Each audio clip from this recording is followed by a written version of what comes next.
Hello, welcome ladies and gentlemen in webinar 3 of the Startup Gate Virtual Summit. My name is Amani Shanoufi. I'm PKI and IT security consultant working in Thales company.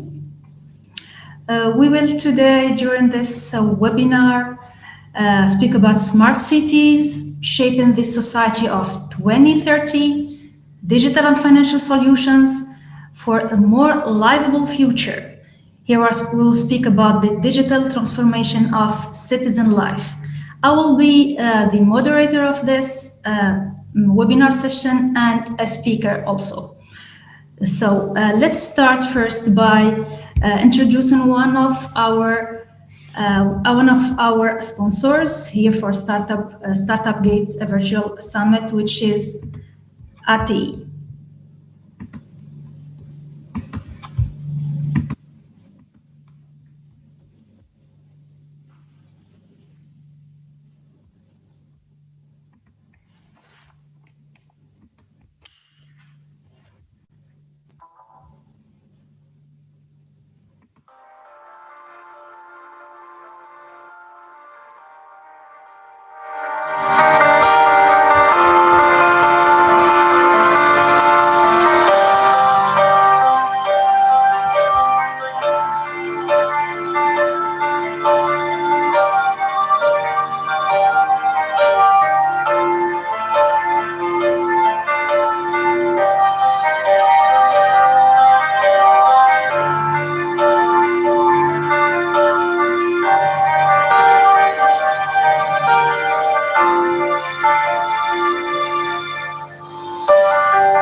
So we highly thank l'Agence tunisienne de l'Internet, ATI, for their support and help.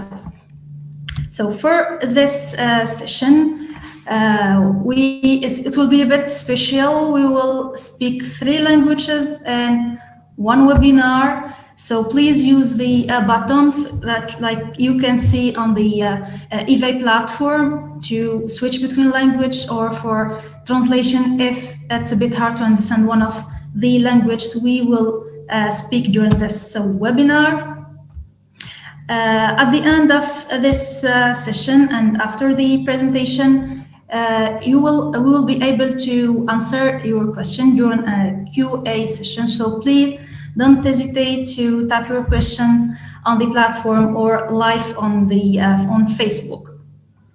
And also for during this webinar, we will introduce 3 startups as part of the national competition Smart Community Solution Challenge.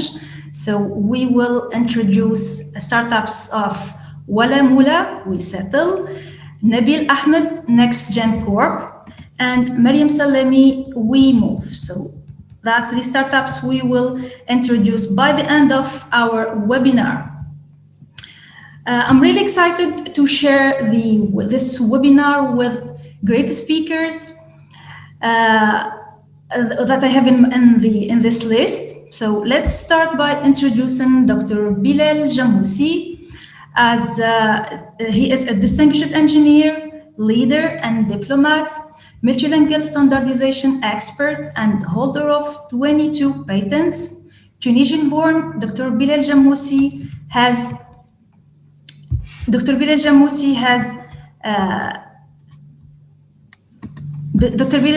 has been chief of the Studies Group's Department of ITU Standardization Bureau, the TSB, in Geneva, Switzerland, since 2000.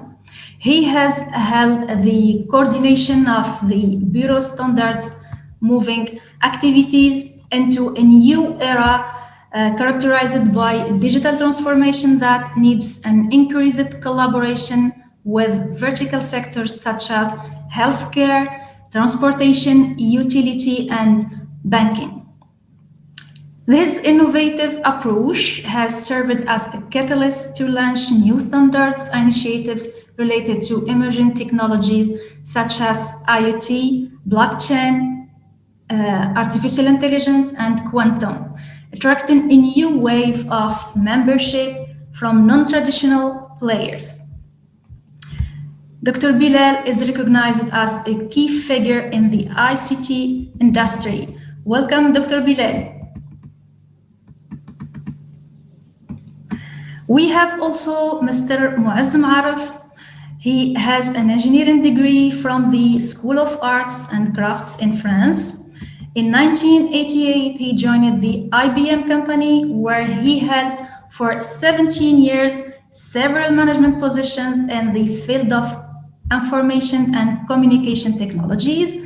In 2019, he joined the Euroclear Group, the world leader in the management of transaction security based in Luxembourg, to manage the systems and networks division.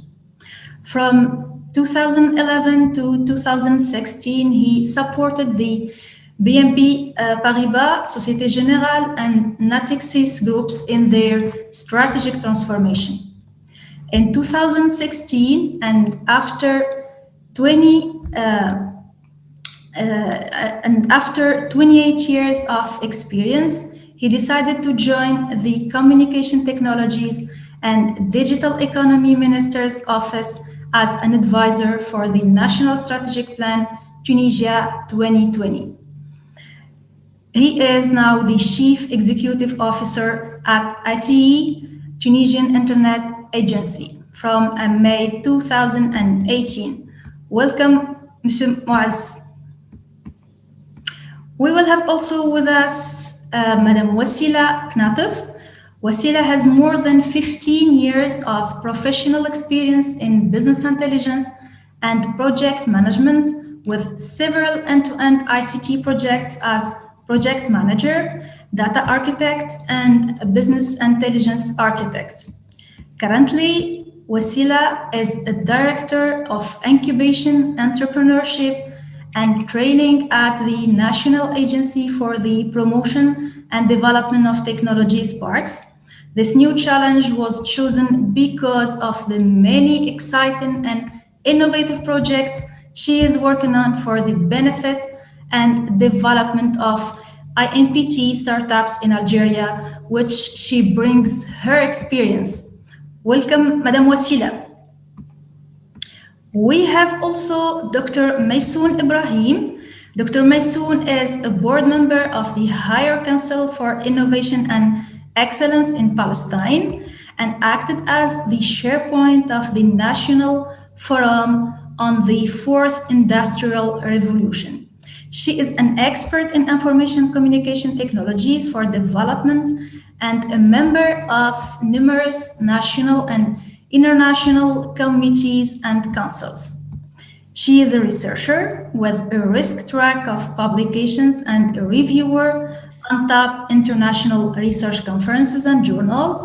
She contributed to many regional studies and recently published a book on smart, sustainable cities, transformation toward future cities, and received different international awards.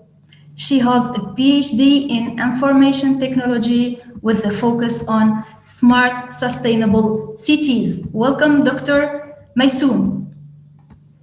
We have also with us Sami Fourati. He owns a mechanical engineer diploma with more than 35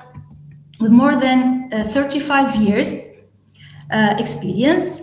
He has managed different companies in different sectors in industry, construction, machine distribution, and training related to auto spare parts. And since 2014, he is the general manager of Neifer Group,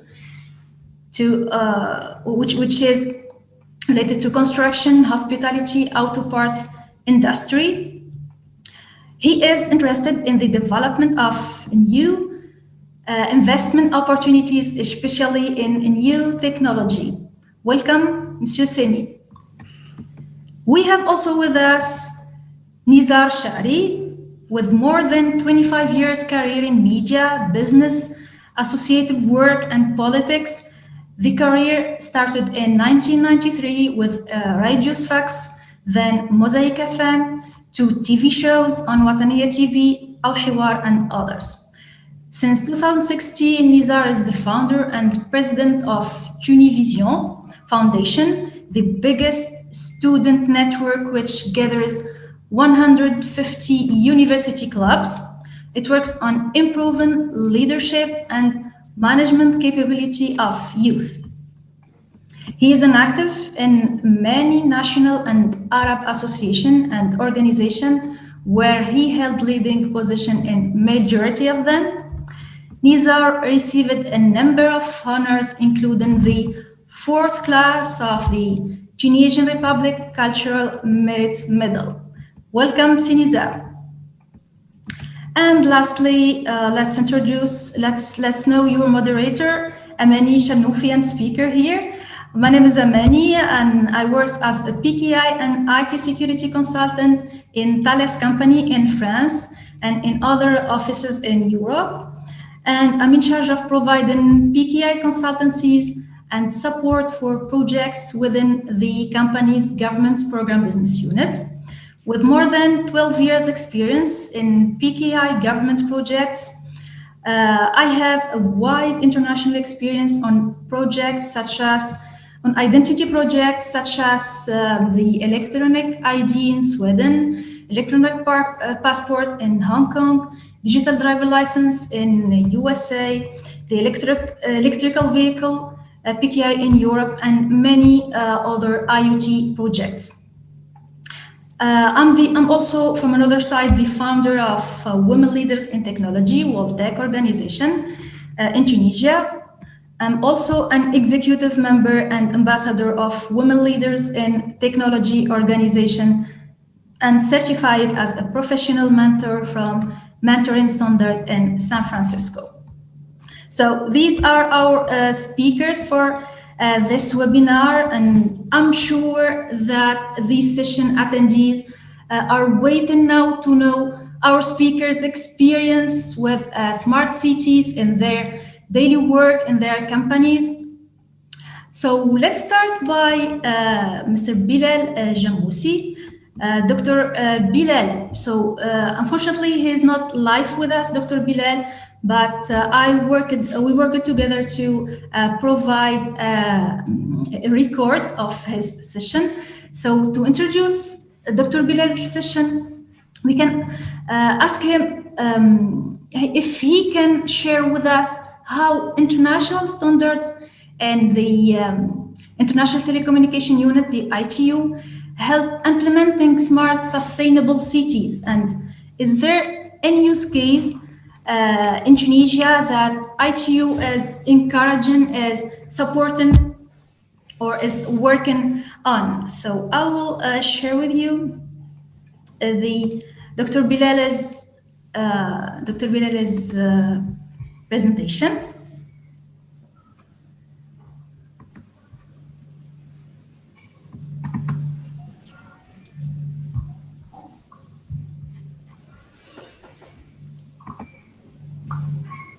Tell me when okay. Thank you very much for your kind invitation to join the Startup Gate virtual event in 2020. I'm very pleased to join you today to talk about the ITU Smart Sustainable Cities, creating a more livable future through ICTs and digital solutions. Digital solutions for smart sustainable cities is an area that we have been working on in ITU for a number of years. I'm very happy to join you today to share some of this work. When I say we, I mean the membership of the ITU, which includes the 193 member states, 700 companies, and 160 academic members. ITU is the United Nations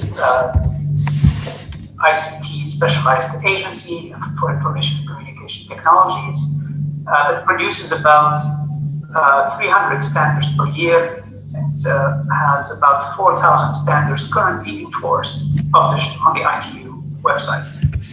Some of our industry members, as you can see, is quite diverse. Telecom operators, vendors, but also internet players and financial service providers, automotive industry, basically all the industry players that use or develop information and communication technologies.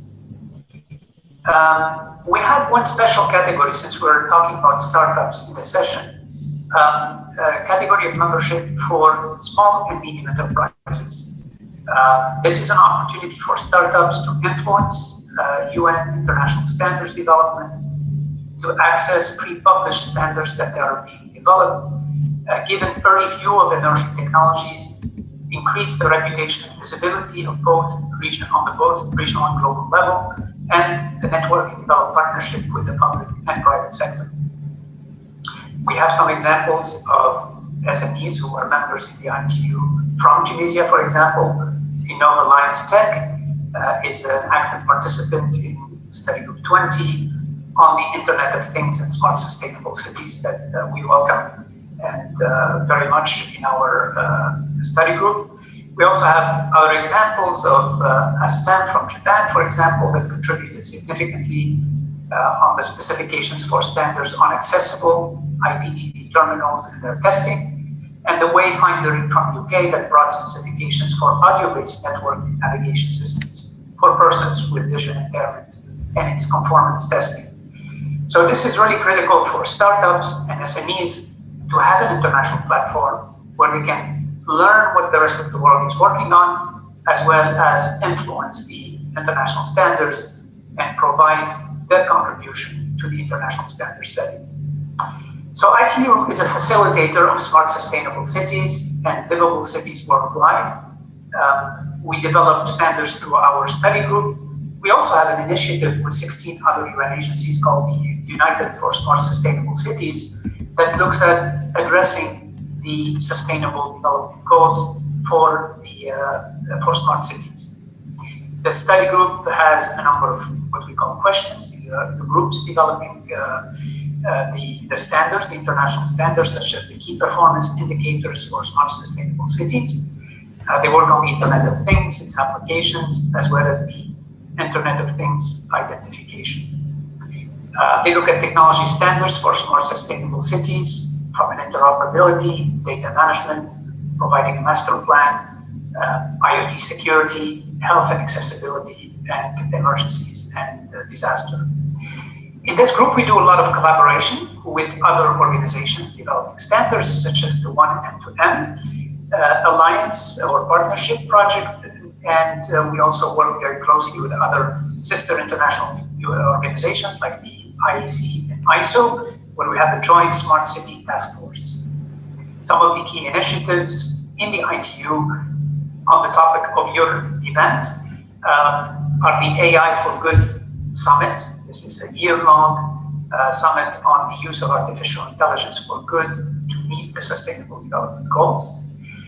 On the financial inclusion, we have a financial inclusion global initiative with the World Bank, the Bank of International Settlements, with funding from the Bill and Melinda Gates Foundation, where ITU is leading the security, infrastructure, and trust work, the United for Smart Sustainable Cities, as I mentioned, and an event on the Future Network Card. So as you can see on this slide, a number of digital transformation initiatives and the applicable standards from those initiatives. A little more close to home for Tunisia, the United for Smart Sustainable City key performance indicator that was adopted by a number of cities worldwide, in particular by the city of Bizerte, where there was a collection of the data by the city and the governor's office, with the excellent work by the civil society, the Smart Bizerte initiative, where we were able to collect this data, do the analysis, the benchmarking, and provide a roadmap for the city of Bizerte to be able to create its master plan for Smart Bizerte. The KPIs cover economic aspects, environmental aspects, and society and culture. And as you can see on this slide, very concrete examples of the KPIs in Bizerte from a wireless broadband coverage with 3G to greenhouse gas emission to the local food production indices. Also from the city of Bizerte, as an example, there are a number of recommendations in order to progress further as a smart, sustainable city. Bizerte should develop the following areas: smart, sustainable ICT infrastructure, transparent public sector, ICT sector, smart workforce, and water conservation. These are some of the reports that are coming from the KPI, the analysis of the cities. The ITU implementation of the U4SSE KPIs, the reports that we publish have a number of flavors. In the case of the city of Bizerte, we have the city snapshot, the verification report, the fact sheets, and case studies. And these are all available publicly on our website. You can download them in PDF form. There are a number of thematic groups in the U4SSE working on the city platform, economic and financial recovery, guiding principles for AI, and many other task forces that are also open for participation, and we invite you to join. A number of reports on ICT and digital technology applications and use cases in cities that you see here, and you can access on our website, and they're mapped with the various sustainable development goals. As well as the frontier technology solutions in cities, we shed light on the impact of frontier technologies as a whole, and we look at examples of artificial intelligence in London, UK, robotics in Sarasota, USA, and digital twin from Singapore. So, ladies and gentlemen, this is a quick snapshot on the work of ITU on the smart cities and how that could tie very nicely with startups and SMEs that can make a difference and influence the international standards. Thank you very much for your attention.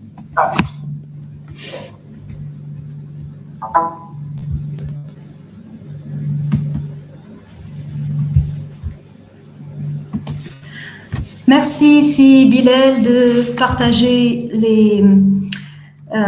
what's ITU is working on. En Tunisie, c'est bien de savoir que l'ITU supporte les efforts tunisiens dans ce qu'on appelle le chemin de digitalisation des villes tunisiennes. Ici, on a l'exemple de Bizerte Smart Cities. Je suis sûre que les Tunisiens, les jeunes, les start-upers aussi, ils vont télécharger les reports pour savoir un peu plus sur Bizerte Smart Cities.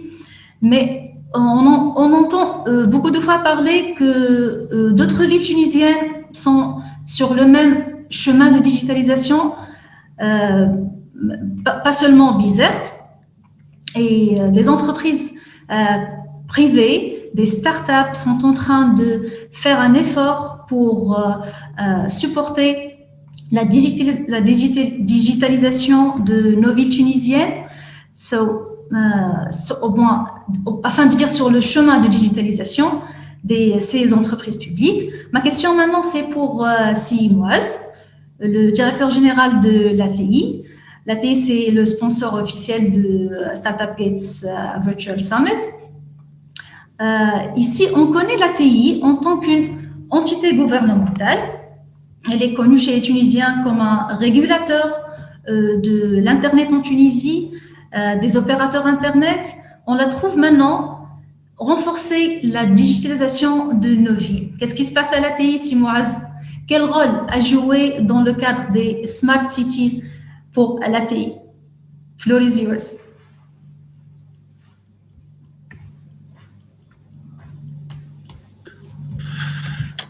Bonjour, merci pour ce webinaire qui nous donne l'occasion de parler des projets de digitalisation en Tunisie et comment dire, de parler un peu du rôle de l'ATI qui peut jouer dans ce projet de transformation du pays totalement. Hein. Donc effectivement, aujourd'hui, l'ATI, connu pour un fournisseur d'Internet, a entamé depuis 2018 une réelle transformation déjà en interne pour se mettre au niveau par rapport aux process digitaux. Donc, elle a entamé vraiment une grande transformation digitale pour revoir un peu son fonctionnement interne. Et puis, effectivement, elle a mis en place une nouvelle vision, une nouvelle stratégie pour accompagner le secteur public dans sa transformation digitale et offrir des services numériques, digitaux pour l'ensemble des acteurs économiques, que ce soit public ou privé. Effectivement, nous sommes engagés depuis 2 ans et on a choisi d'accompagner les municipalités dans leur transformation, dans leur développement, et en adhérant dans un projet national. Il y a M. Bilal Jamous qui vient d'en parler. La Tunisie, avec la ville du Bizerte, elle a obtenu le certificat pour une ville intelligente. Effectivement, nous étions partenaires de ce programme-là et nous avons pris part dans ce projet-là et nous avons parcouru l'ensemble des pays. On a du pays, voilà, je parle de la Tunisie, on a vu pas mal de municipalités et on a maintenant une vue assez claire et assez précise quant aux besoins de ces municipalités, des administrateurs de manière générale, pour effectivement les aider à franchir le cap et aller dans le monde numérique et digital. C'est vrai, le programme Smart Cities, c'est un programme très riche, très ambitieux, mais il y a du chemin. Il y a beaucoup de choses à faire, à préparer. Déjà, la première chose à faire, c'est faire un bilan un petit peu dans chaque municipalité, voir quel est le besoin, quel est, comment dire, le point de départ, le point de démarrage pour pouvoir effectivement rentrer dans un programme aussi ambitieux que celui de Smart Cities. Au fait, le constat était simple. Aujourd'hui, il faut, comment dire, parler infrastructure avant tout. Parler infrastructure, lorsqu'on parle de Smart Cities, si on n'a pas une infrastructure numérique, à fibre optique, à travers l'ensemble du pays, c'est pas possible. C'est pas possible de mettre digital avec des connexions qui sont à faible débit, la DSL. Maintenant, c'est dépassé. Donc, il faut que toutes les municipalités puissent avoir une connexion haut débit qui leur permet de mettre après des applications digitales. Maintenant, nous, Lati, en fait, on a commencé à préparer des applications qui vont aider, comme des municipalités, à aller dans les smart cities progressivement. Bien sûr, avec un premier pack technologique qui concerne l'infrastructure, c'est-à-dire la connexion Internet au débit et j'insiste, une connexion sécurisée.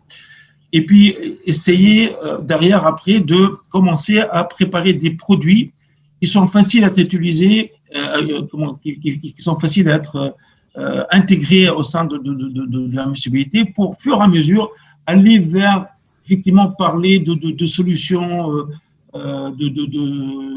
d'économie d'énergie, des solutions d'économie de gestion de l'eau. C'est vrai qu'on parle pas mal d'applications qui sont très importantes pour mieux maîtriser les ressources d'une ville, mais pour arriver à ça, il faut quand même travailler sur des choses internes pour préparer effectivement à aller dans des grands projets de transformation qu'exige une ville intelligente. Moi, je parle de 2-3 applications qu'aujourd'hui, l'ATI elle a mis en place pour vraiment accompagner ces municipalités, à part le fait de mettre de la fibre optique. Je parle, par exemple, d'une application de digitalisation du bureau d'ordre, numériser les papiers qui circulent au sein de l'administration. Et ça, aujourd'hui, c'est quelque chose qui est une solution qui existe, qui est opérationnelle et qui peut être déployée rapidement. Et déjà, on a commencé avec la municipalité de Djerba à Midoun. Maintenant, il y a la municipalité de Tunis qui a adhéré à ce programme pour effectivement aller vers le zéro papier, aller vers le digital. Et ces solutions-là, ils vont être accompagnées par des solutions de gestion de relations clients, citoyens plutôt, pour faire la connexion entre le citoyen et la municipalité et commencer à discuter de manière digitale avec des applications de gestion de relations, de réclamation.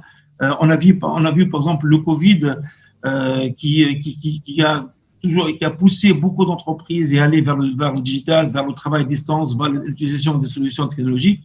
Et effectivement, aujourd'hui, avec la solution Baladi et Camille Lati, on a vu que pas mal de municipalités qui utilisent cette solution pour rentrer au contact, déclarer des cas de Covid, se renseigner sur le protocole de soins, tout ça.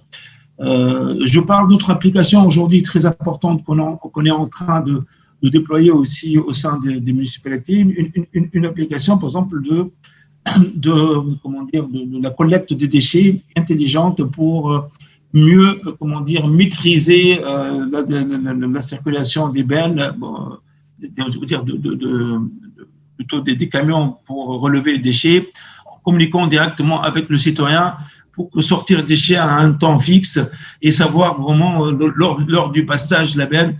Et ça, je pense que ça va être un gain important vis-à-vis déjà du carburant qui est consommé par la municipalité, et en même temps faire participer les citoyens à cette activité qui peut très bien après optimiser les parcours et rendre une ville plus propre et plus responsable par rapport à la collecte des déchets. Je parle d'autres applications, par exemple, une application s'appelle NoSaf, ça veut dire c'est prendre un ticket totalement digital à travers une application pour réserver son passage à la mairie. Vous savez, le temps du Covid aussi, on veut éviter que les personnes se rassemblent, se mettent en queue devant la municipalité. On a la possibilité aujourd'hui d'avoir ce ticket, de réserver. Mais tout ça, c'est ce qui est important dans tout ça, et je vous laisse après, vous avez des questions, c'est que l'ATI, ce que je n'ai pas dit, c'est qu'elle s'est ouverte sur le monde des startups. Vous savez, aujourd'hui, les startups, c'est avec la loi du Startup Act, avec tous le nombre des startupeurs qui prennent des labels tous les jours, même toutes les semaines, je vois des passages labels, mais on a essayé de leur donner une chance de travailler avec eux pour leur permettre de faire une première réussite dans leur pays avant d'aller à l'étranger. Et je dis aujourd'hui, c'est un appel que je lance à tous les acteurs comme moi dans les sociétés pour effectivement ouvrir les portes aux startups, parce que c'est une niche très importante et c'est un accord de win-win. Le start-upper peut très bien développer ses solutions, trouver un terrain réel pour pouvoir déployer, tester, pour pouvoir par la suite développer et même aller vendre à l'international. Je pense qu'aujourd'hui, c'est une réelle opportunité qu'on a en Tunisie pour effectivement donner la possibilité à tous ces jeunes talents pour exercer, pour développer de nouvelles technologies que nous, en tant que société, moi en tant que l'ATI ici, c'est un acteur où je veux vraiment ouvrir les portes de l'ATI avec mon savoir technologique et d'être vraiment un enabler technologique qui pivote autour de l'ATI, des sociétés, des start-upers, des gens qui maîtrisent les technologies de demain et offrir des solutions utiles pour le pays. Donc voilà, le fait que le programme Smart Cities, pour moi, c'est vraiment c'est un programme de développement économique avant de dire c'est un programme qui concerne seulement une région ou une ville. Voilà ce que je peux dire aujourd'hui par rapport à l'ATI dans sa participation à ce projet de Smart Cities. Il y a beaucoup de choses à faire et il y a une chose que je veux insister au niveau des Smart Cities. Il faut prendre du temps. Il faut prendre du temps pour accompagner, pour expliquer aux citoyens. Il faut que ce soit un vrai projet de ville. C'est pas un projet d'une municipalité ou d'une équipe municipale. C'est vraiment un projet qui doit faire associer le politique, la société civile, le citoyen autour d'un programme qui doit dépasser, qui doit aller dans le temps, qui ne doit pas être limité sur 3 ans, 5 ans, mais c'est un projet de ville, de pays, pour la suite, tout le monde peut trouver,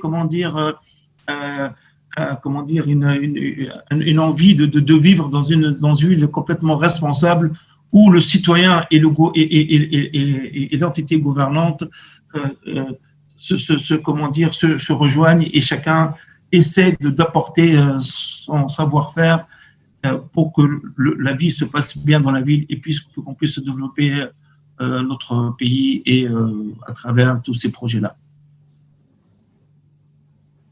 Voilà, je ne sais pas si vous avez entendu, est-ce que vous avez d'autres questions par rapport à ce que je viens de dire? Yes, Moaz, it's very clear, and the QA session we will wait to the end to have questions. from our attendees. Which is good in what you say is that a government entity like ATI is supporting and encouraging startups to do their best on the way to digitalize the services provided in Tunisia, the public services provided in Tunisia, and I think that it's these experiences who will help Tunisia as a government to put on national strategies for smart cities. As you said, it's not a short-term plan. It will be a mid or long-term plan. I agree with you on this. That's very clear. But that's good that we find a public entity, a government entity like ATI, who is supporting these startups and the digitalization of our cities. Thank you, C. Muaz, for your clear presentation. Let's go now to Madame Wasila Knatef, which is the Incubation and Entrepreneurship Director at ANPT Algeria.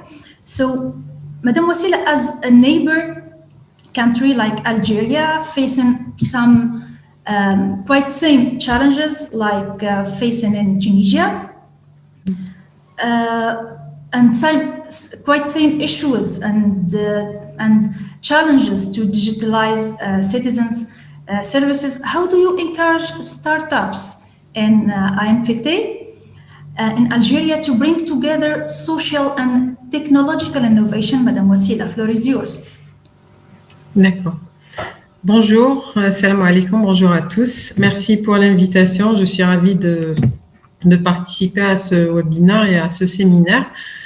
Comme vous l'avez mentionné précédemment, donc mon intervention sera sur une thématique qui est en relation avec le sujet du webinaire. Mais je voudrais profiter de cette occasion que j'ai pour faire connaître un peu l'institution que je représente, qui est en charge justement d'accompagner les porteurs de projets. Donc, je suis directrice de l'incubation, d'entrepreneuriat et de la formation au sein de l'Agence nationale algérienne de promotion et de développement des parcs technologiques. Donc, mon activité principale au sein de notre agence, l'ANPT, est d'accompagner les porteurs de projets et les startups dans le domaine des TIC pour la création et le développement de leur start-up, de l'idée jusqu'à la création, ainsi que le développement et l'expansion de leur business. Donc, notre agence est une entreprise publique algérienne sous la tutelle du ministère de la Poste et des Télécommunications, d'où notre domaine d'expertise dans les TIC et le numérique. Donc, notre agence est chargée d'œuvrer pour la mise en place d'un écosystème national permettant le développement et l'épanouissement de l'activité économique dans le secteur des TIC et du numérique. À ce titre, elle a pour rôle de promouvoir une plus grande pénétration technologique au sein de la société algérienne. Donc, sa mission réside dans la validation, l'implémentation et la généralisation des outils, des mécanismes et des compétences nécessaires au développement d'un écosystème national propice à l'expansion de l'industrie des TIC et du numérique au service des divers secteurs de l'économie algérienne. Donc, d'où le réseau d'incubateurs et de technoparcs mis en place par notre agence. Donc, actuellement, nous avons 4 technoparcs et 4 incubateurs répertoriés sur tout le territoire national et spécialisés dans les domaines des TIC et du numérique. Je voudrais aussi mentionner que parmi tous les partenaires de notre agence, nous apprécions particulièrement nos partenaires tunisiens, dont le plus important, c'est le technoparc El Ghazala, donc avec lequel nous avons un programme de jumelage incluant des bureaux de liaison dans nos parcs technologiques respectifs, ainsi que des accords de soft landing. Donc, grâce à quoi nous avons pu, les 2 dernières années, recevoir plusieurs startups tunisiennes en Algérie et donc dans nos technoparcs. Et l'objectif était de développer les partenariats avec nos startups. Donc, voilà, donc ça, c'était un petit clin d'œil pour nos partenaires tunisiens. Donc, mon intervention aujourd'hui est en lien avec le sujet du webinaire. On va se concentrer sur deux parties qui sont très importantes à notre sens. D'une part, pour nos activités au sein de notre technoparc et aussi donc pour tout ce qui est smart cities et amélioration de la vie des citoyens. Donc, je vais parler essentiellement concernant les communautés innovantes. Donc, innovative communities and urban living labs, donc qui sont des concepts très liés au sujet du webinaire, mais en même temps aussi à nos technoparcs et à nos incubateurs, où les mots tels que management de l'innovation, communauté innovante, solution lab et solution and living lab sont des mots très courants et très utilisés. Donc, de par notre expérience, nous avons bien compris que l'innovation vient des communautés que nous avons vues créer au sein de nos technoparcs. Sachant que l'unité de base de l'innovation n'est pas l'individu innovant, ni même une équipe innovante, mais plutôt une communauté innovante. La communauté plutôt que les individus sont l'unité de base de l'innovation durable. En effet, donc l'innovation découle inévitablement de la création de nouvelles façons de brasser les idées, les ressources pour créer de nouvelles technologies et solutions, des produits, des services aussi. Donc, ces combinaisons proviennent généralement de personnes ayant des idées et des connaissances complètement différentes, ce type de combinaison est souvent extrêmement difficile dans les organismes ou les organisations traditionnelles où la hiérarchie souvent étouffe la communication, où souvent il y a beaucoup de règles qui inhibent aussi le travail en équipe ou la capacité de former des équipes. Aussi, donc les toutes petites organisations, pareil, donc c'est des organisations où il manque souvent la diversité des compétences nécessaires pour proposer de nouvelles solutions innovantes. D'où le principe ou d'où le concept de communauté innovante. Donc, les communautés innovantes sont un très bon soutien pour l'innovation. Mais comment peuvent-elles réellement devenir innovantes une fois que la communauté est constituée? Donc, premièrement, une communauté innovante se base essentiellement sur des membres qualifiés, des membres avec diverses compétences, diverses connaissances, diverses perspectives. Donc, c'est la diversité qui crée l'innovation au sein d'une communauté. Une communauté qui est composée de personnes ayant les mêmes expériences, les mêmes visions, les mêmes connaissances, trouveront toujours les mêmes solutions, donc des solutions qui ne sont pas innovantes. Donc la créativité au sein d'une communauté, ou plutôt une communauté innovante et créative, c'est une communauté qui est très curieuse et très tournée vers l'extérieur, d'où elle puise les idées, les nouvelles idées, et elle est toujours à la recherche de nouveaux défis. Donc, le défi est, toutefois, le défi au sein des communautés innovantes, et ça, on l'a vu, nous, au sein de nos technoparcs, ou enfin, au sein du milieu aussi algérien. Donc, le défi est essentiellement, donc, comment organiser une communauté innovante, curieuse et diversifiée, avec des profils différents, des compétences différentes, en sachant que les hiérarchies, les règles, les objectifs, la bureaucratie sont totalement inutiles au sein d'une communauté innovante. Et donc, c'est pas des moyens qu'on pourra utiliser pour gérer ou pour développer ce type de communauté. Donc, le moyen le plus efficace, et ça on l'a vu aussi, donc le moyen le plus efficace pour organiser une communauté créative est de s'assurer qu'elle est réunie et motivée par une seule et même cause. Donc, c'est cette cause-là qui fait fédérer toute la population de cette communauté et qui aide aussi à développer des solutions innovantes. Et donc, là, je switch vers le deuxième concept que je voulais développer, c'était l'Urban Living Labs. Donc, un bon exemple pour illustrer une organisation de communautés innovantes très efficace. Donc, c'est les Urban Living Labs, donc, qui sont des orchestrateurs de communautés innovantes qui rassemblent différentes parties prenantes.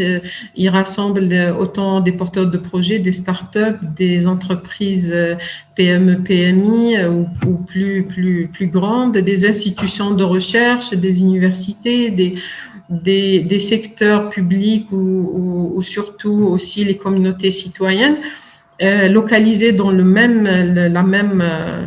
même localité. Donc, à travers la particularité de ces communautés qui se basent sur ce concept de Urban Living Labs, c'est c'est le process de management et de gestion de l'innovation qui est utilisé, qui fait participer donc toute cette population, donc toutes ces parties prenantes. Et donc, ce processus implique différentes phases de développement pour parvenir à développer ces solutions innovantes qui sont issues justement du besoin de cette communauté. Et donc là, je vais rapidement développer rapidement les principales phases de ces processus de management de l'innovation qui sont premièrement, donc la première phase, c'est essentiellement donc c'est explorer et identifier les défis, les besoins et les différents points de vue des parties prenantes, les besoins donc essentiellement. Par la suite, donc, il y a une phase d'expérimentation qui comprend la construction le début de la construction de la solution. Et quand je dis construire une solution, c'est pas juste développer une solution IT, mais c'est tout ce qui va avec, donc le modèle d'affaires si nécessaire, le modèle organisationnel aussi. Donc, et la particularité du process utilisé, c'est le mode itératif. Donc, à chaque fois qu'il y a une amélioration, la solution est améliorée au fur et à mesure des feedbacks et des commentaires recueillis à chaque étape du process. Et donc, dans les Living Labs, le lieu de l'expérimentation, bien sûr, est toujours le contexte réel. Donc, la solution est testée dans l'environnement réel, là où elle est prévue et surtout là où le besoin avait été identifié. Donc, c'est sur le terrain qu'elle est expérimentée, retestée, améliorée et bien sûr, pour arriver à la troisième phase du process qui est l'évaluation et la mise en œuvre de cette solution. La solution est donc évaluée sur le terrain et la version finale est implémentée. Et là, on parle de solutions très diverses. Ça peut être des solutions IT, mais ça peut être aussi des solutions qui sont plus organisationnelles ou simplement des solutions pour des problématiques telles que environnementales ou autres. Et donc, voilà. Donc ça c'est les deux concepts que je voulais présenter essentiellement parce que dans notre activité, c'est des concepts qui reviennent très souvent. Donc, premièrement, la communauté, surtout la communauté innovante et aussi les outils qui sont utilisés pour gérer et organiser ces différentes communautés et à quel point ces communautés-là sont importantes.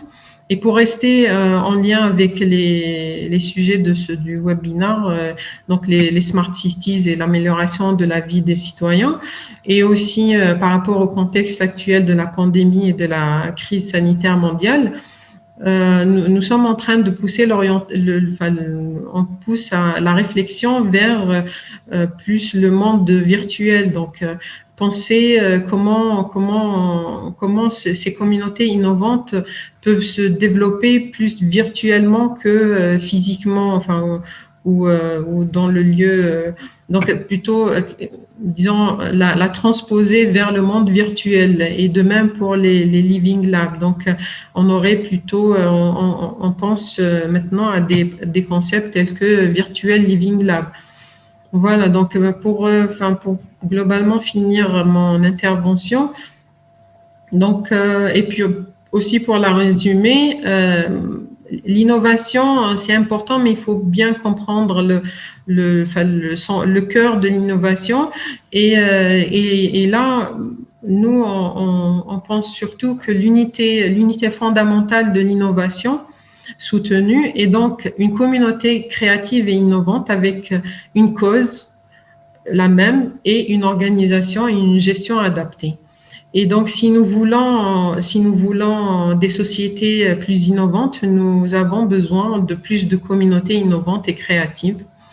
Et de même pour les porteurs de projets et les entrepreneurs, si vous voulez être un innovateur prospère, assurez-vous de faire partie d'une communauté créative. Ne vous isolez pas, restez toujours connectés. Trouvez des personnes qui partagent votre cause. Et ça c'est le message que on donne souvent à nos propres porteurs de projets. Là, j'ai l'occasion de aussi parler avec les nôtres et aussi, j'espère aussi nos frères les Tunisiens. Et donc, à mon sens, une bonne leçon à retenir du monde de l'innovation est qu'une diversité de pensées est le meilleur moyen de proposer des idées vraiment innovantes. Donc, nous devons donc plutôt cultiver et encourager la pensée différente. Voilà. Merci pour votre attention.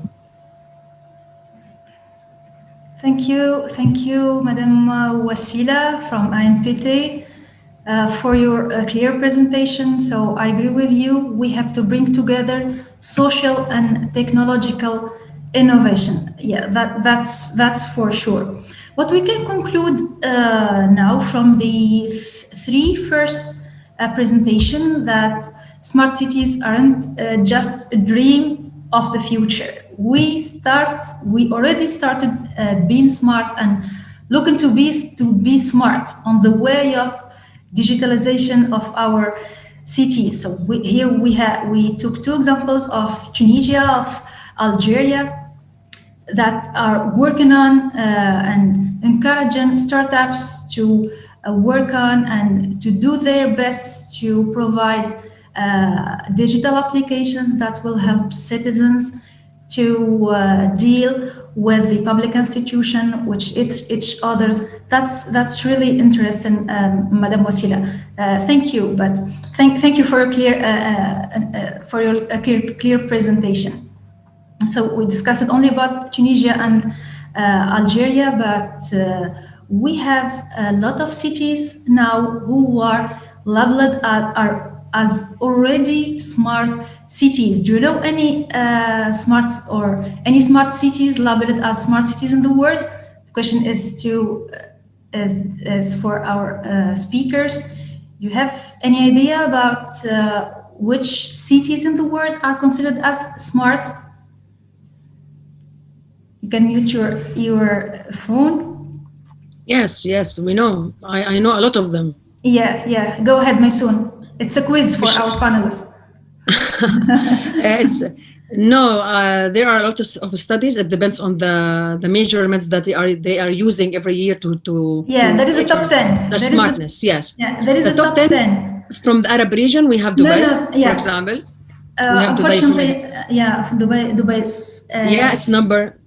We have two. Yeah, Dubai. Go ahead. We have the city, Singapore, Singapore, yes. Singapore. That's right. We have also Barcelona, I think. One of them. Forbes shared a rank of 10 smart cities in the world, the top 10 of smart cities in the world.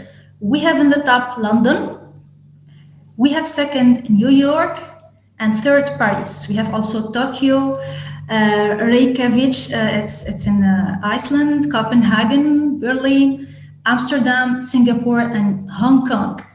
That's good in our three first presentation, that our countries also are on the way to be smart.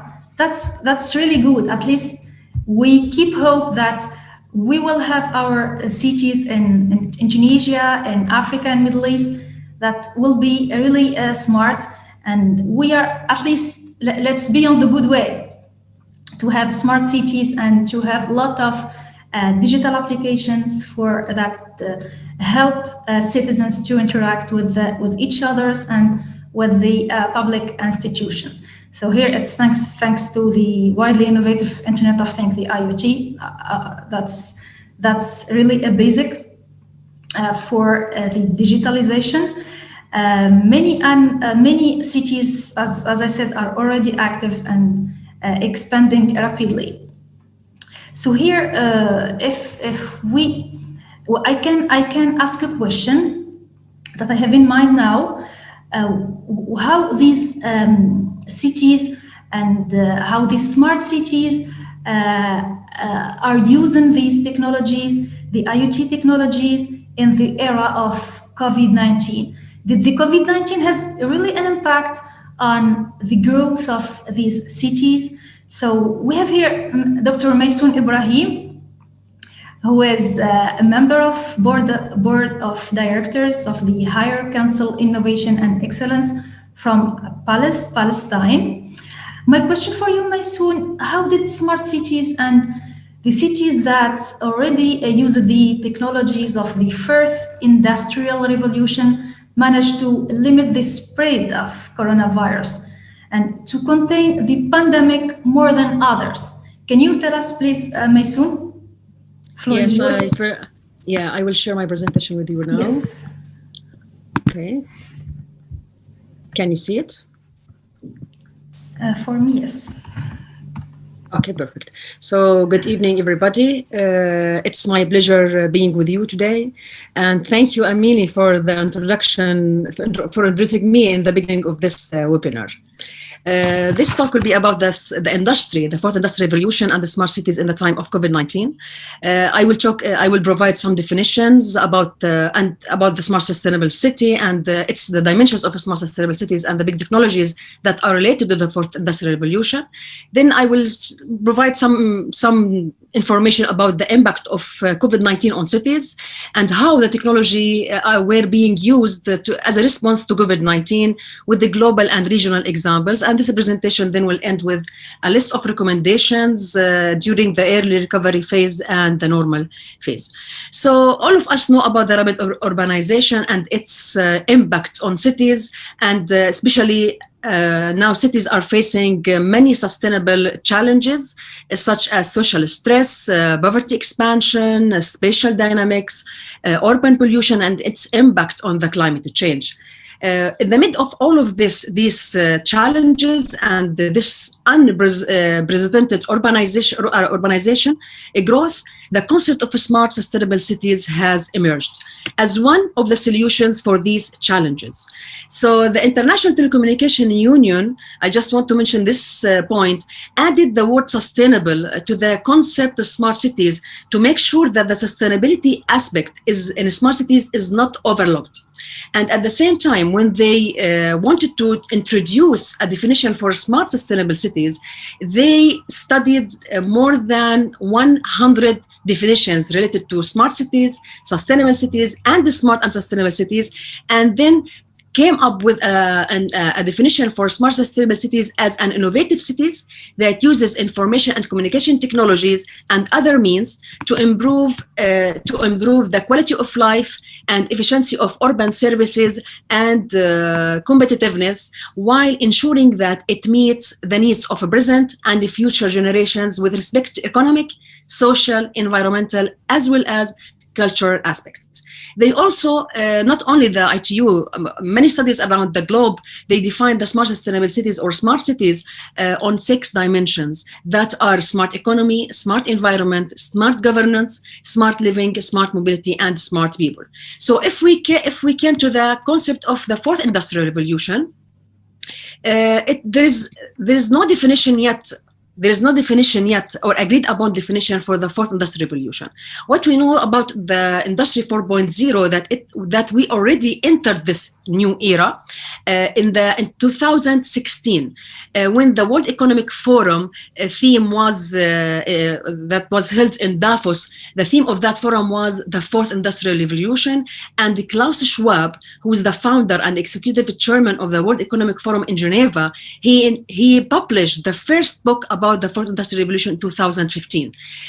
But Klaus Schwab, when he described this revolution, he described it as the profound and systematic change in our society. It's the current and developing environment in which disruptive technologies and the trends are changing the way we live and work. Also, he described the 4th industrial revolution as a fusion of technologies that is blurring the lines between the physical, digital, and biological spheres. Here, I will not talk. Yes? Sorry to interrupt you. Can you please speak slowly for our translators to... okay. They are translating. Okay. Thank you, Masoon. No problem. So if I want to talk about the physical, digital, and biological spheres, the physical is related to everything tangible. For example, our car is tangible, so it's related to the physical sphere. And when we are talking about the biological, we are talking about all these studies and technologies that are being used, for example, for the biology. For example, for the DNA, for studying the DNA. The digital sphere is related to everything related to technology, such as you said, before a few minutes, Internet of Things. It's related to the digital spheres. So the 4th industrial revolution blurring the lines between all these 3 spheres. Here I am providing some examples about the 4th industrial revolution, big technologies that are being used or being developed, such as the robotics, big engineering, bioengineering, self-driving cars, drones. For example, artificial intelligence, every one of us know about the artificial intelligence, and the 3D printing and augmented and virtual reality. So what about cities and COVID-19?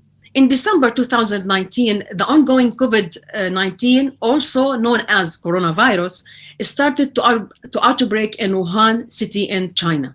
In January 2020, the World Health Organization, or WHO, declared this outbreak as a public health emergency of international concern and then considered it as a global pandemic in March 2020. All of us know about the impact of COVID-19 on ourselves and on our cities, because many governments around the globe, they were forced to lock down hundreds of cities, of their cities.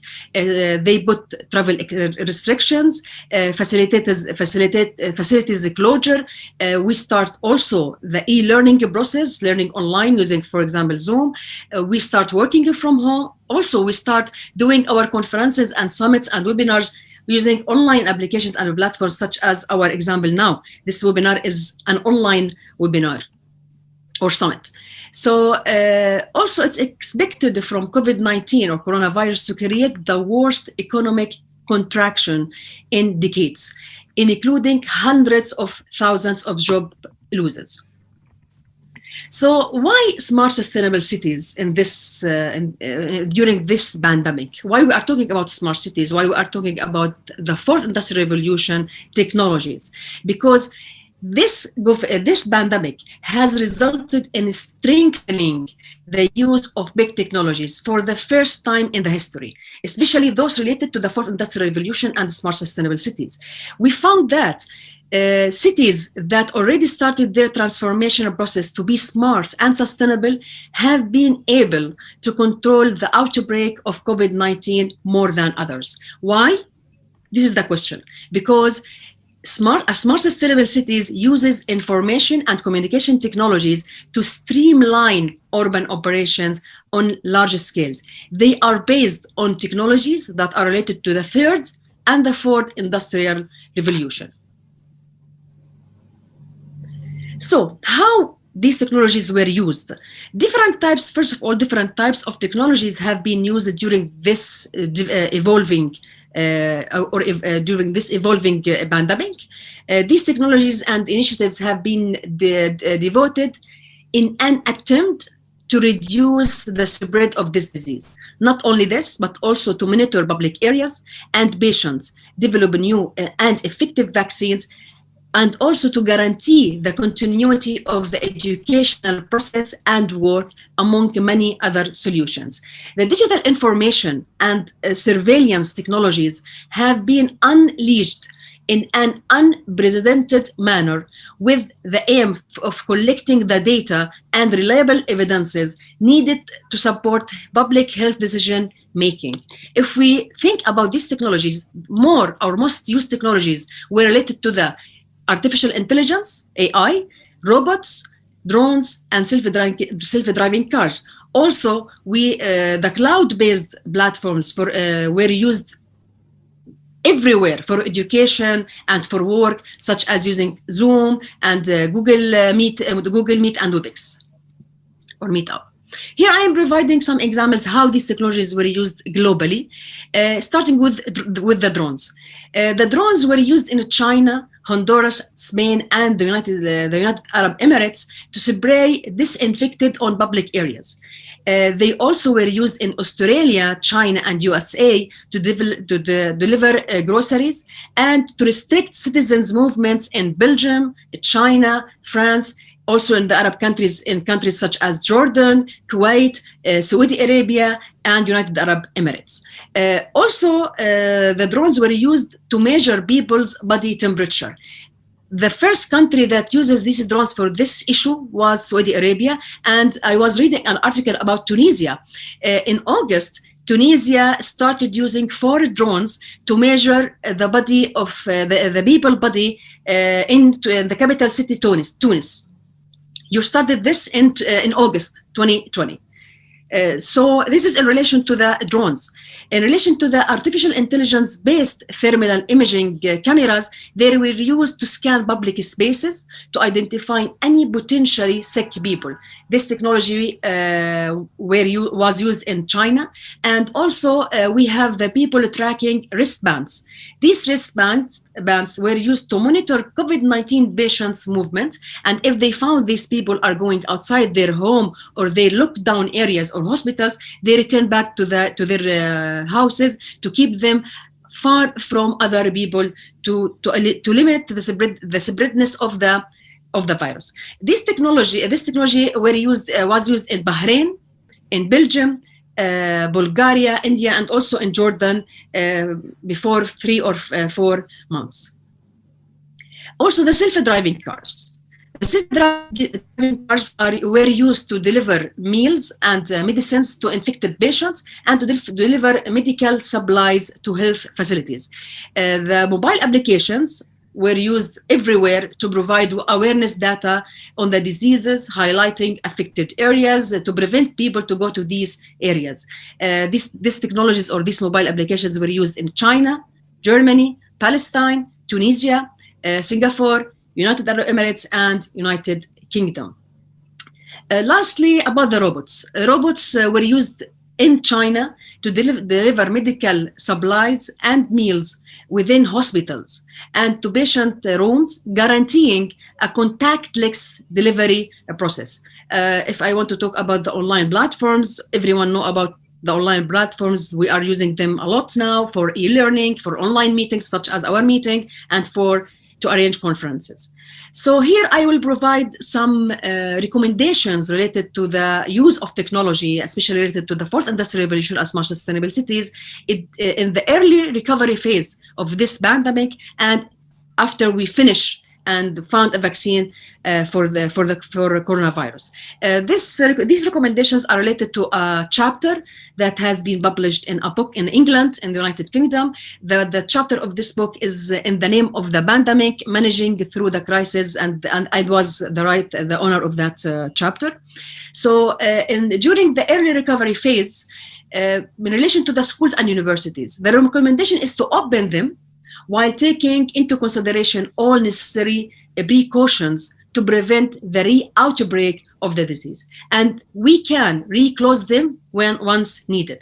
In relation to social distancing, we should maintain social distancing, for example, in public areas, in markets, in restaurants, in banks, everywhere, and isolating affected people and areas, and not start thinking that, okay, now we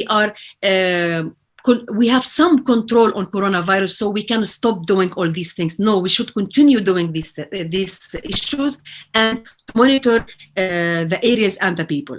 In relation to healthcare, this pandemic showed us that the healthcare system, not only in the Arab region, globally, it's not strong enough for such a pandemic, or even for future, inshallah no, but for future pandemics. So there is a need for all governments around the globe, including the Arab countries, to provide the needed support to healthcare systems, preventing returning back to work with a full, and also for workplaces, there is also a need to prevent returning back to work with a full capacity.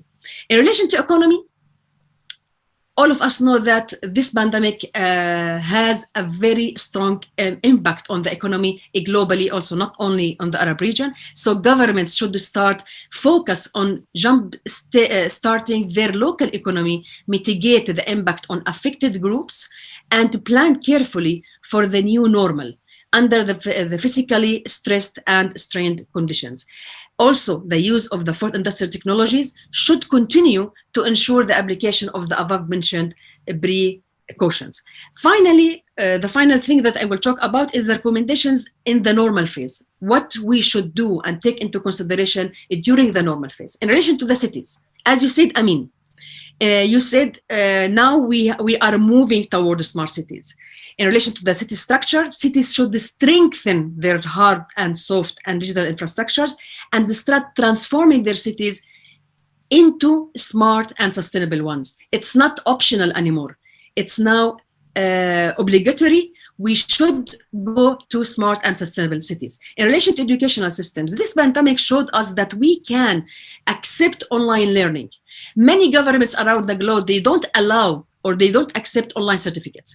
So governments should issue new educational policies and to accept online learning certificates under special conditions and agreements with existing international traditional universities. In relation to work modality, this pandemic also showed us that there is no need for all of us to be on our organizations or companies, physically on our organizations and companies, and we can work from home.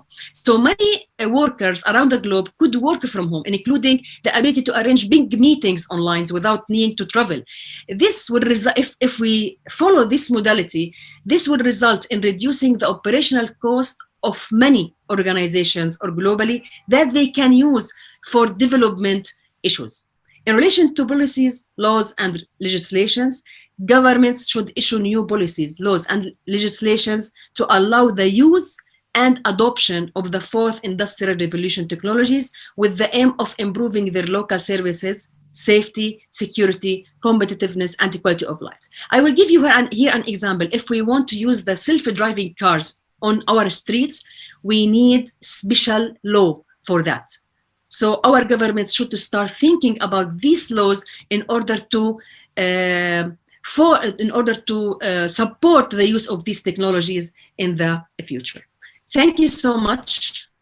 I hope you enjoyed this presentation. Thank you, Maysoon, for these information and these application that we had developed during the COVID-19 pandemic. So we are a bit behind our schedule. So I will go fast to Mr. Semir Naifer, qui est le directeur général de Neifer Group. Comme on peut voir plein d'efforts, si CMI sont fournis sur les institutions gouvernementaux, les startups, la société civile pour pousser l'implémentation des applications de Smart Cities. Comment les investisseurs CMI ici peuvent aider les start-upers et investir dans ce type de projet de technologie de pointe, des Smart Cities, et quels pourraient être les critères pour supporter une initiative d'un jeune Tunisien start-upper? À vous, CMI.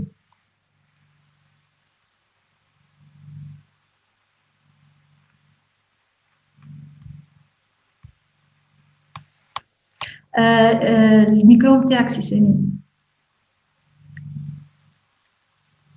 Juste, vous faites un mute pour votre micro, CMI,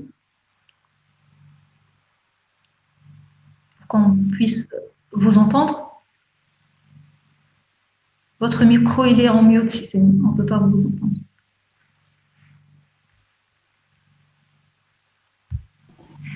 C'est bon? Voilà. Bon. Oui, Okay. Très bien. Vas-y, CMI. Bonsoir tout le monde. Est-ce que l'assistance est en majorité francophone, tout d'abord, Madame Amine? On a de tout. On a de tout et on a les traducteurs. Pas de problème. Okay. Feel free to speak the language you want. Oui, je peux m'exprimer en anglais, mais je préfère, pour être plus à l'aise, présenter en français. Oui, en fait, pour moi, la plupart des intervenants étaient de l'autre côté de la partie officielle. Donc moi, tout d'abord, mon nom c'est Sami Fourati, pas Naifara, c'est le groupe Neifer. Nous sommes actifs principalement dans le domaine de la promotion, donc de real estate en général et construction. Et aujourd'hui, ce qui nous intéresse dans le concept Smart City, c'est de proposer une nouvelle activité dans la promotion immobilière, un peu différente de ce qui se pratique surtout en Tunisie, je parle. Parce qu'ailleurs, c'est déjà le cas, mais c'est de se proposer en développeur de projets, c'est-à-dire développer toute une zone et pas construire des immeubles, un ou deux immeubles sur un lot de terrain. Et c'est ça l'intérêt pour nous de penser à construire un nouveau concept de Smart City. Parce que je pense que c'est les cités du futur. Et je ne parle pas de construire tout un gouvernorat, comme vous parlez de Bizerte, hein. Je parle de construire des mini Smart Cities pour faire de ça un modèle pour peut-être des régions entières et pourquoi passer après à toute une région ou une partie du pays. Ce qui nous intéresse dans tout ça, c'est un peu l'engouement des Tunisiens à l'Internet en général. Les dernières statistiques montrent que nous sommes à peu près très proches des saturations. Nous sommes à 84% de connexion Internet ou d'abonnement Internet par 100 habitants, ce qui est un chiffre important. Et je pense qu'il est temps pour les Tunisiens de fructifier ce nouveau moyen de communication et de ne pas l'utiliser seulement pour juste les divertissements, mais pour servir à améliorer le cadre de vie, à offrir de meilleurs services et de profiter de ça pour surtout rendre une économie plus compétitive, plus productive, plus connectée aux autres économies, aux autres pays et ouvrir des fenêtres sur le monde. Dr Meysoun a bien mentionné quand on parle de Smart City, moi je dis on veut construire une cité de l'intelligence, une city of smartness, pas seulement une Smart City. Et ça, bien sûr, ça inclut d'avoir une économie qui suit, une smart economy, smart people, smart governance, smart mobility, smart living. Tout ça, ça va avec le concept de Smart City. Smart City ne peut pas être une île déconnectée de l'infrastructure. Et l'infrastructure, ça, c'est l'affaire des gouvernements. Ça doit faire partie des stratégies du futur. Comment améliorer l'infrastructure IT dans le pays. Nous, on a, quand vous parlez de Covid-19, on a bien mesuré la faiblesse des infrastructures au moment des confinements, quand la consommation des débits était importante et que tout le monde souffrait de mauvaises connexions parce que le réseau il était vite saturé. Donc aujourd'hui, est-ce que il y a une vraie stratégie d'améliorer ce backbone, surtout de connexion fibre optique, pour qu'on puisse parler de Smart City, parce que Smart City, c'est principalement, elle s'appuie sur la partie Internet. Quand on parle de développer une Smart City, ça implique des coûts supplémentaires dans l'investissement, parce que ça demande des infrastructures supplémentaires, des softwares supplémentaires, des sensors, des capteurs. Il y a du hardware pour faire une Smart City. On ne fait pas une Smart City sans rien du tout. Mais qu'est-ce que ça va nous apporter? Comment on peut commercialiser ça? Moi, je parle bien sûr en tant qu'opérateur privé. Si on investit, il faut qu'on sache vendre. Comment on va vendre le concept Smart City à l'utilisateur, au citoyen qui va habiter dans une Smart City? S'il va payer plus parce qu'il est dans une Smart City, qu'est-ce qu'il va récolter? Donc, on va lui dire que ça réduit la consommation d'énergie, ça réduit la consommation d'eau, ça fait moins d'émissions de carbone, ça améliore le transport. Dans une Smart City, on peut penser à demain à avoir une self-driving car. On peut penser à avoir un drone qui offre des services, pas seulement de la surveillance. On pense à avoir un jour un avion taxi, des plateformes offrant différents services. Donc, c'est ça la valeur ajoutée d'une Smart City qu'on compte vendre à l'utilisateur ou à la personne qui veut vivre dans une Smart City. Parce que je pense qu'il faut mettre au-devant du label de Smart City et Sustainable Smart City l'amélioration du cadre de vie. Je pense que ça, c'est le plus important. Améliorer le cadre de vie du citoyen, c'est ça le but de la Smart City. Parce que sinon, ça ne sert absolument à rien. Si vous me dites que vous avez des centaines de mégabytes à votre disposition qui ne servent pas à améliorer le cadre de vie, donc à quoi bon être dans une Smart City? Et si on ne pense pas aux Smart City aujourd'hui, ça implique deux choses. C'est qu'on n'est pas en train de préparer notre avenir à nous, c'est-à-dire ma génération, parce que plus on avance dans l'âge, plus on a moins de mobilité et plus on a besoin de s'appuyer sur l'infrastructure Smart City. Et ça, on l'a vu dans le confinement, surtout en Europe, comment les personnes âgées n'ont plus aucun moyen de communiquer avec le monde que les connexions Internet. Et ça implique aussi qu'on n'est pas en train de préparer l'avenir de nos enfants et les enfants de nos enfants. Quand on parle de vendre Smart City, il faut qu'on parle aussi d'améliorer la qualité des services publics rendus. Et ça implique une coopération très étroite avec la première autorité publique de proximité qui sont les municipalités. Donc, j'ai bien noté que M. Mouaz est bien conscient de ça. Il faut, quand on pense à construire une Smart City, à rapprocher tous les services des municipalités, il faut qu'il y ait une coopération totale. Parce que si on ne connecte pas les services offerts par les municipalités, le cadre de vie ne peut pas s'améliorer parce qu'on a besoin de savoir quand est-ce de gérer nos poubelles, mais d'avoir de l'économie dans l'éclairage de nos rues, d'avoir un meilleur transport, d'avoir des zones vertes mieux gérées, de consommer moins d'eau partout dans les espaces publics. Et tout ça, je pense, ça fait partie de la grande coopération qu'il faut qu'on ait. Si un jour, nous, et je vais vous dire c'est pas un projet virtuel pour nous parce que on a déjà identifié des zones qu'on pourrait développer en smart city. Ce n'est pas quelque chose de très loin pour nous. On commence à approcher ce projet. Bien sûr, quand on parle de smart city, il faut qu'on parle de smart infrastructure, l'infrastructure. C'est très important.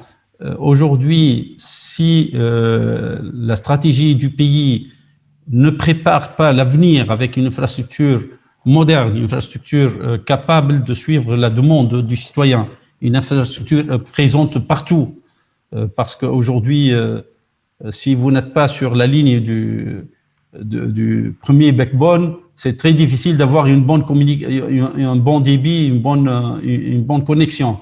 Et ça fait tomber tout le projet dans l'eau, si ce n'est pas bien fait.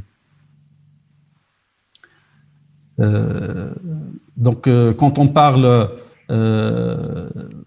infrastructure avec une technologie adaptée, on parle bien sûr de fibre optique, on parle de Wi-Fi network, on parle de wireless hotspots, on parle de services orientés, un service d'information aussi orienté vers l'amélioration du cadre de vie du citoyen.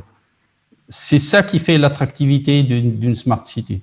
C'est de proposer aux citoyens qui vont vivre dans une smart city, je le répète, un cadre de vie meilleur, un service meilleur à tous les niveaux et aussi dans le cadre économique, offrir un support pour les acteurs économiques, un support à la hauteur des technologies modernes, des technologies qui sont fiables et présentes dans le monde en face, surtout pour nous, dans un petit pays comme la Tunisie. Notre première cible, c'est toujours le monde européen et occidental, et il faut que nos sociétés, nos acteurs économiques soient à la hauteur de la compétition qui les attend de l'autre côté. Et ça peut-être me donne l'occasion de faire la connexion avec les startups.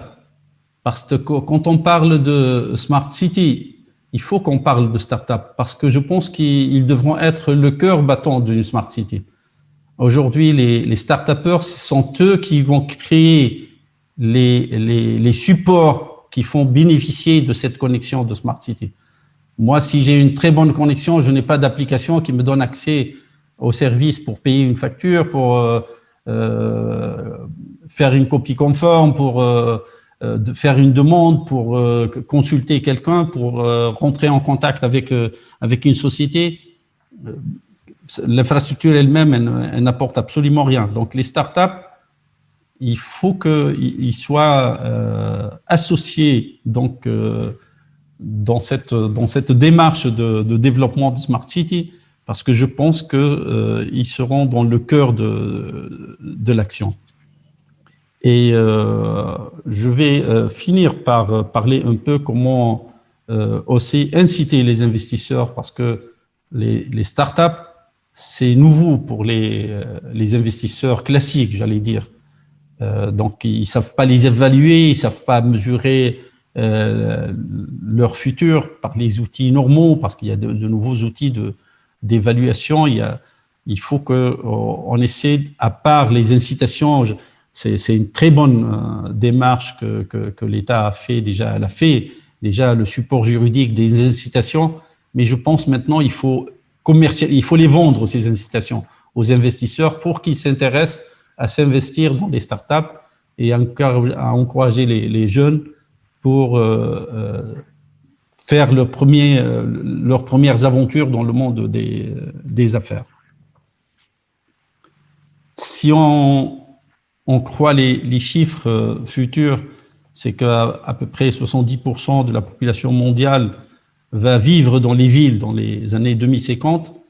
Je pense que ça nous incite plus à penser à préparer des smart cities parce que seuls les smart cities sauront gérer un flux aussi important dans les agglomérations des villes. Parce que sinon, la consommation des ressources, les émissions de gaz à effet de serre, tous les problèmes de proximité vont s'accumuler, on ne saura pas comment les gérer. Je pense que seule l'intelligence, aujourd'hui, l'intelligence artificielle, les technologies modernes peuvent aider les populations futures à mieux profiter de la vie dans les cités modernes, que ce soit d'aujourd'hui ou du futur.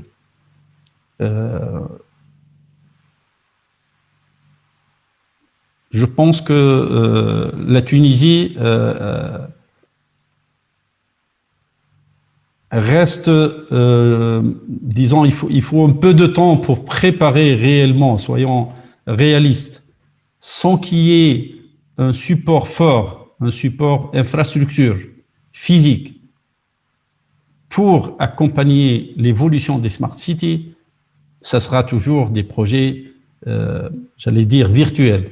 Donc, on a besoin que la stratégie aussi de l'État suit et fait suivre aussi les administrations, surtout les administrations de proximité, les municipalités, les fournisseurs de services. J'ai oublié de dire que aussi les fournisseurs de services Internet il est impératif qu'ils changent de fusil d'épaule. Ce n'est plus possible de nous vendre du débit. Le débit à lui seul, il ne devrait pas être vendu, ça doit être offert. Ils doivent nous vendre du service. Exactement. Donc, aujourd'hui, en Tunisie, on vend du débit à un prix très... Quand on voit ce qui se passe dans le monde, nous restons un pays où on vend le byte à prix très cher. Il faut voir nos jeunes à l'intérieur, ils se rechargent par 1 dinar et 2 dinars. Ce n'est plus possible, ça. Alors que les vrais smart cities, la connexion doit être offerte. Tout le monde a droit à être connecté avec une bonne connexion. Maintenant, vous me vendez vos applications, vos services, c'est ça que je dois payer, ce n'est pas juste de profiter d'une connexion Internet. Exactement, si Samy, si je peux intervenir. En fait, الوقت وفي ومازال عندنا deux présentations. Est-ce que j'ai terminé. D'accord, c'est bien. Merci Samy Fourati, le General Manager of Nafer Group. Je m'excuse pour votre introduction. Merci beaucoup. Oui. Donc, here, step by step in our webinar, we can now assess what makes smart cities successful. First, it's the wireless connectivity, as Sim was said, la TI. Also, the open data, good management of open data. And as Sami said, flexible monetization schemas, but also a security we can trust. So here for smart city to thrive, we need to establish sustainable, we need to defend against hacking, cyber attacks, and data theft in cities where multiple participants share information. And how do we trust that the participants here are who they are pretending to be, and how do we know the data they report is true or accurate? So that's why we will move to a next presentation that will be presented by me, Amani Shanoufi, the PK and IT security consultant. Just share my screen.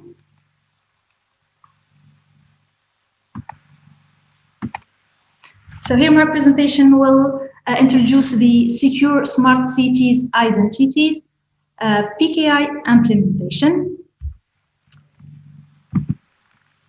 So all ecosystem partners, governments, enterprises, energy providers also, and the network service providers must do their part and integrate solutions that abide by four core security objectives, which are availability, integrity, confidentiality, and accountability.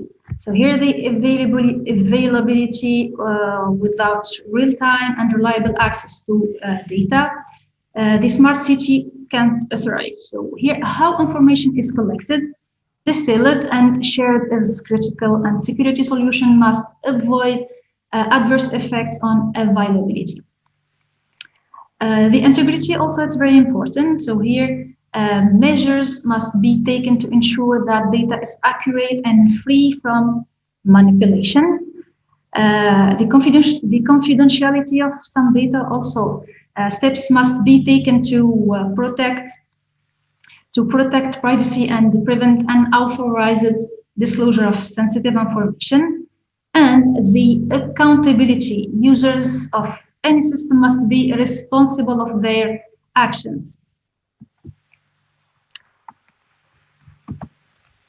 So here, strong authentication and ID management solutions need to be integrated into the ecosystem to ensure that data is shared only with authorized parties to achieve these security core objectives. So here, parties are not really only persons, but other entities. In Thales, a company, the leader in digital security, we are working on ID management solutions, starting by electronic ID, e-passport, e-driver license projects, and for smart cities, we are developing a portfolio of IoT identity management solutions for citizens. For example, here, all we use the smartphone. So the smartphone becomes the mobile driver license and ID card with digital credential. So here, our ID, our driver license, we can use our mobile to justify our identity. Also working for electric vehicle projects here about security of cars and charging spot identities. And we are working on connected vehicles. So here, the security of vehicle identity when communicating with other vehicle or with roadside infrastructure. So I will present two applications from this application. We have first the V2X, the Cooperative Intelligent Transport System. It's considered as a first milestone toward a higher level of automation in road transport. So here it's not the driverless or self-driving car, it's about connected cars. We have two projects and two principles of V2X. We have first the V2V, or vehicle-to-vehicle communication. It relates to the transfer of data between vehicles. Compared to what sensors can provide to the vehicle, information transmitted via V2V technology came from cars that is a few hundred meters ahead of even hidden cars from behind trucks, for example, or buildings. And we have what we call the V2I, which is the vehicle to infrastructure, which is the exchange of data between a car, a vehicle, and equipment installed alongside road, and that is generally called the roadside unit. So here the V2I can be typically used to broadcast traffic conditions and emerge information to drivers. So here the principle of V2V and V2Y communication is based on exchanging messages between vehicles and between a vehicle to the infrastructure. So here, the message exchange can be about information supply, awareness, and assistance, something and assistance, warning to avoid an accident, or traffic management. So here this project, it improves the road safety by avoiding accidents or at least reducing their severity and decreasing congestion and reduce energy use and negative environment impact. Regulators here request that the need to protect messages. They have pointed out the need to protect the messages against fraudulent or misleading use. So here the message exchange between cars and infrastructure should be secured. Also, they request the user's privacy to be protected and preserved, so the journey of driver cannot be easily tracked or, for example, reconstructed by listening and by compiling all messages a car can send and receive in a period of time. Also, regulators advise that the V2X communication security is based on signed messages using electronic certificate issued within a public key infrastructure, PKI. So here we have some new notions. Electronic HTTPS, if you click on, you will find certificates behind this site. It can also be an IoT application, Internet of Things. So each thing here has an identity and a certificate. Also, the electronic certificate secure exchange of information with other persons and institutions, and it enables the electronic signing of data sent to enable verification of integrity and origin. So here another notion, which is the digital signature, which is a mathematical schema to verify the authenticity of digitally signed message. It's exactly like the handwritten messages, but on electronic form. And PKI, public infrastructure, is the set of hardware, software, people, infrastructure need to create these certificates. So if when introducing myself, I said that I'm a PKI expert, so that's what PKI means. So here for the V2X project, in Thales we're providing a PKI infrastructure on cloud that helps these vehicles, these cars, to be authenticated and to issue certificates, electronic certificates to these cars. So it's like in Europe and in the US, the ETSI and IEEE have both respectively defined the PKI architecture to secure this the V2V and the V2I communication. So here we have the car that will send messages, to another car or to the infrastructure. So this message should be signed by this car, by the identity of this car, by its electronic certificate, which is granted from what we call a public key infrastructure. That's the infrastructure that we are working on to authenticate the thing in IoT. The thing here is the car. Another application is the digital ID and driver license. So as I said, now the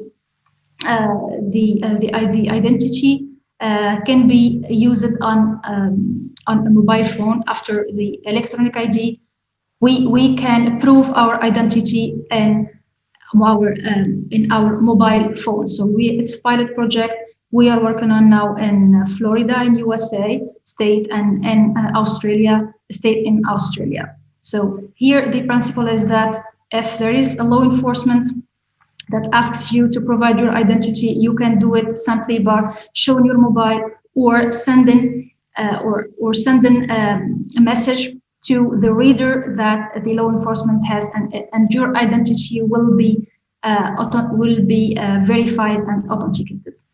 The same digital ID is used, for example, in shops as a proof of age, or at airport, proof of age that can be used. That we can use the digital ID and driver license application.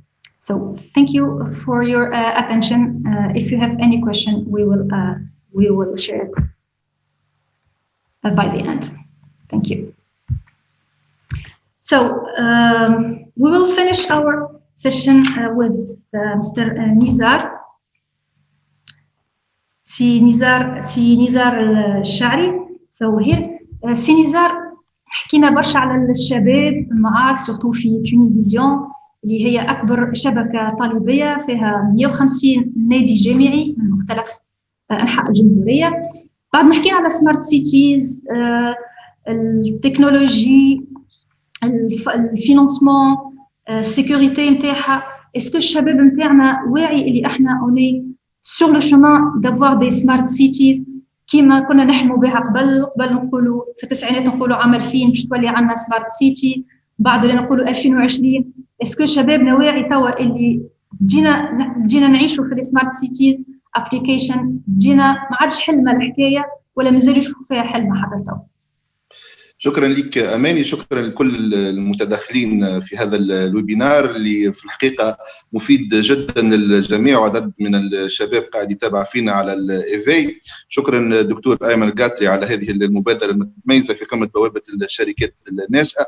منيش باش نطيل، وأنا حبيت أنه المداخلة متاعي تكون في آخر هذا اللقاء، لأنه كل ما سمعناه ما شاء الله يعني كان في عدد كبير من المقالات العلمية القيمة والمتميزة جدا، لكن احنا كان لنا تجربة وحبيت نشارككم في هذه التجربة من خلال نوادي تونيفيزيون. احنا نقيم ملتقيين في العام، يعني يلتقي فيه تقريبا كل مرة بين 1200 و 1500 شاب، وكان لنا في منذ سنتين تقريبا لقاء حول المدن الذكية سمارت سيتيز. بالطبيعه كان لنا لقاء مع جمعيه بنزرت للمدينه الذكيه، وكان لنا لقاء مع جمعيه المدن الذكيه التونسيه، وحكينا على النقاط السته للمدن الذكيه. ثم قمنا بورشه تفكير، طلبنا من الطلبه اللي حاضرين اللي هم من اختصاصات متنوعه ومن مجموعه كبيره من ولايات الجمهوريه، من كل ولايات الجمهوريه، طلبنا عصف ذهني حول نظره الشباب وحلم الشباب لهذه المدن الذكيه. وانا اريد فقط اني انقل اليكم 3 نقاط من مجموعه، لانه تبارك الله عدد كبير من النقاط وقع نقاشها في هذه الورشات. 3 نقاط اللي من اهم النقاط اللي جلبت الانتباه، واللي ممكن تخرج حتى عن نطاق العلم الى الخيال العلمي نوعا ما، وفي هذا سبب تو نذكر في اخر المداخله نتاعي. اول النقاط اللي يتحدث عليهم الشباب في هذه يعني عمليه العصف الذهني حول المدن الذكيه هي عمليه الطاقه. الاكيد انه المدن الذكيه ستكون فيها عمليه ترشيد استهلاك طاقي مهم جدا، ولكن هذا لا يكفي، لانه اليوم نتحدث بشكل كبير على نقص الطاقه في العالم، وخاصه انه نقص الطاقه الاحفوريه والبترول قاعد ينضب شيئا فشيئا. ممكن من هنا ل 2050 2070 سيكون هناك اشكال في كل ما هو غاز طبيعي وكل ما هو بترول. فطلبنا من الطلبه انهم يوصفوا لنا ما هي الطاقات الممكن استعمالها في المدن الذكيه قريبا، يعني انطلاقا من السنين القادمه. بالطبيعه الحديث حول الطاقه الشمسيه كان مهم جدا، واحنا في تونس وفي اغلب المدن العربيه عندنا يعني مخزون طاقي شمسي كبير جدا، لكن ايضا وقع الحديث عن الطاقه النوويه وعن مختلف الاستعمالات السالمه لهذه الطاقه. يعني اليوم الحديث والنقاش كبير جدا، خاصه بين المدرسه الفرنسيه والمدرسه الالمانيه حول استعمال الطاقه النوويه، وخاصه بعض الاحداث اللي صارت سواء كان في تشيرنوبيل والا في اليابان مؤخرا خلت اعاده النظر في هذه الطاقه، لكن هذا ما يمنعش انها تبقى من الطاقات اللي تجعل الانسان يحلم لاهميه الطاقه هذه.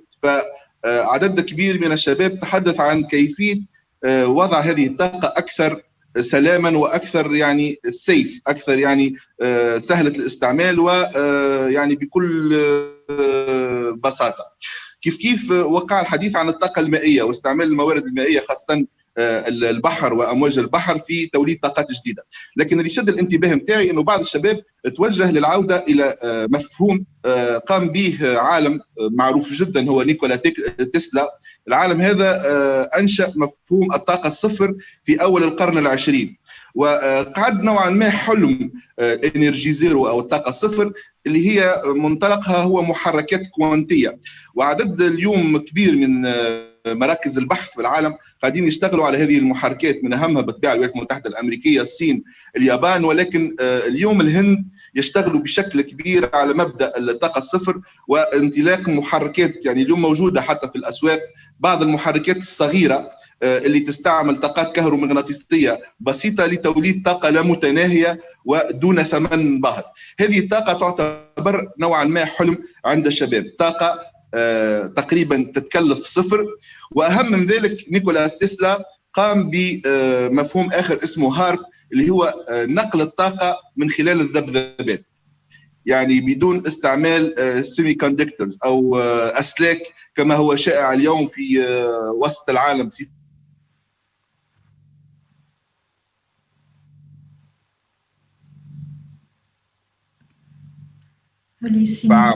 وهذا ايضا حل المنزل والاستعمالات المدينه ذات اللي نشوف فيها من خلال المداخلات اللي قاموا بها الاساتذه الاجلاء. اليوم احنا بحاجه كبيره لهذه النوعيه الطاقيه بخسه الثمن، باش ما نقولش تقريبا مجانيه، ولكن ايضا بطريقه نقلها لمختلف انحاء العالم اينما يحتاجها الانسان بدون ان يكون هناك ربط بالاسلاك.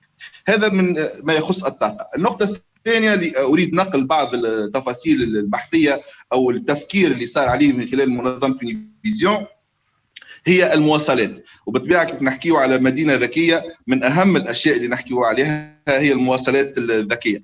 وقع الذكر منذ قليل على السيارات الذاتيه السياقه اللي هي مهمه، سيلف درايفنج كارز، اللي اصبحت تقريبا مش من الخيال العلمي، هي موجوده. تسلا اوريدي اعطت نسخه نتاعها، ايبل كيف كيف، جوجل نفس الشيء، وعدد اخر من الشركات العالميه، فولفو وخلافها، قاعده تخرج في سيارات ذاتيه السياقه واصبحت تقريبا موجوده بشكل واضح وجلي. اليوم انا اضم صوتي لصوت الدكتوره ميسون في انه يجب الحديث اليوم عن بالطبيعه كل ما هو تشريعات وإنشاء جديد لتشريعات تتماشى مع الاستهلاك نتاع هذه التكنولوجيا الجديدة.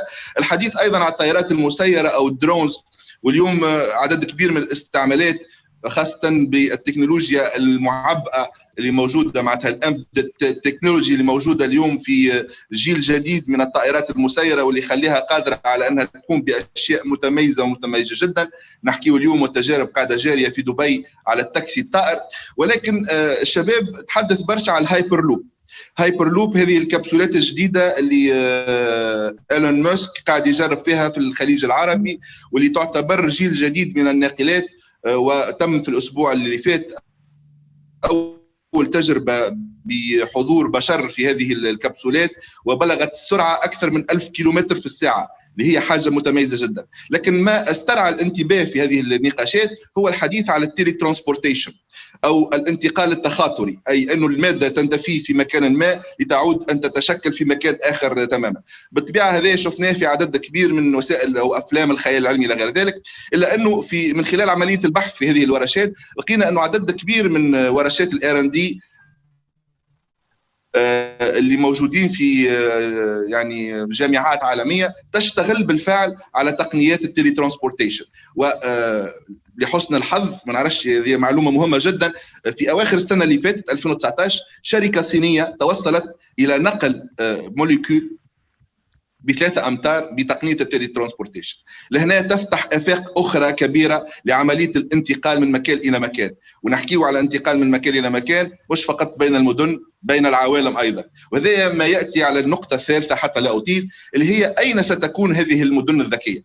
ولهنا كان سيسامي منذ قليل حكى على أنه إمكانية إنشاء بعض المدن الصغيرة الذكية بشكل عام وكبير. لكن احنا لاحظنا أنه خاصة في سنة 2050 أكثر من 70% من السكان نتاع الكرة الأرضية سيعيشون في هذه المدن. وأيضا أنه هذه المدن ستأكل الأخضر واليابس، يعني قد تأكل في الأراضي الفلاحية، قد تأخذ في مكان كبير على كل ما هو سواحل، مثلا في تونس إلى غير ذلك. فأين ستكون هذه المدن؟ الشباب يرى أنه اليوم إمكانية اختيار أماكن غريبة نوعا ما لإنشاء المدن. بعضهم يتحدث عن مدن تحت الأرض، وبعضهم يتحدث عن مدن تحت الماء، وبعضهم يتحدث على مدن فضائية بشكل كبير بشكلين: شكل محطات فضائية تكون في مدار حول الأرض، أو بشكل كامل بنقل مدن كاملة حول المريخ أو على كوكب زحل أو بعض الكواكب الأخرى اللي تشبه الأرض في نوع من لأنه هذا الخيال هو المحدد للشركات الناشئة التي يجب إنشائها اليوم، هو المحدد للأبحاث التي يجب أن ننطلق فيها اليوم لإعداد الغد، هو المنطلق للبحث اللي يجب أن يجيب عن ما هي الاختراعات التي يجب أن ينشئها الإنسان اليوم حتى تكون نوعا ما حلول لمشاكل الغد. أنا نعتقد أنه من خلال هذه اللقاءات اللي قمنا بها في منظمة صغيرة في تونس ممكن تكون منطلق لتفكير جلوبال، يعني ممكن يكون تفكير عالمي. وأنا أشكر مرة أخرى قمة بوابة الشركات الناس على فتح المجال لهذه النوعية من النقاشات المهمة والمهمة جدا حول ما هو موجود وخاصة حول ما هو منشود.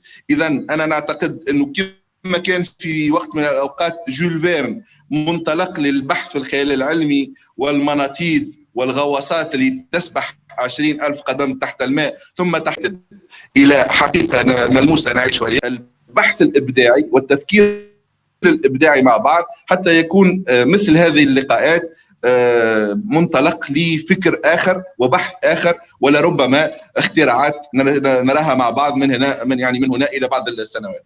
احنا في تونيفيزيون شعارنا dream big, work hard and think Tunivision. So let's dream big together and let's work hard to have a best world for every one of us. Thank you very, very much. Thank you, Sinizar. Yes, let's dream big, let's work hard, and let's go now to the startuppers that we have with us today.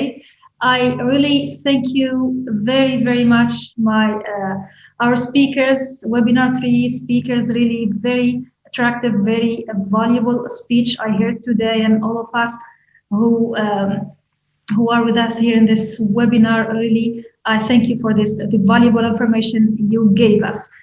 Let's go now to the last part of our webinar, which is the competition.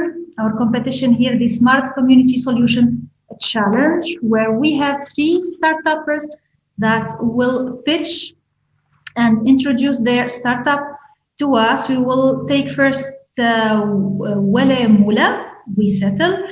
Then we will take Nabil Ahmed, next Gen Corp, and Mariam Salami, We Move. So each one will have 3 minutes. So go ahead, Wale. Hello, thank you for this opportunity. I will share with you my presentation.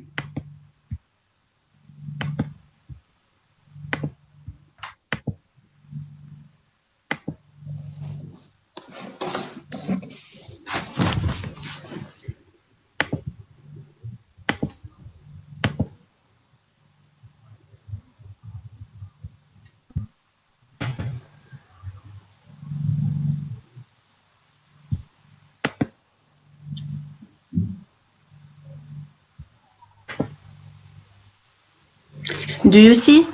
Yes. Yes. Hello, my name is Wale, co-founder of WeSettle. Paying an invoice requires the physical original copy signed and stamped, which leads to a stressful paperwork. Besides, enterprises in different sizes face difficulties chasing clients when it comes to invoice payment. There is a need to call, remind, and even beg in some cases. Actually, around 92% of transactions in Tunisia are, and also in the MENA region, are done in cash, and the payment process is long and stressful. Another important reason is the COVID-19 situation and its impact on business continuity due to the necessity of physical contact for invoices payment.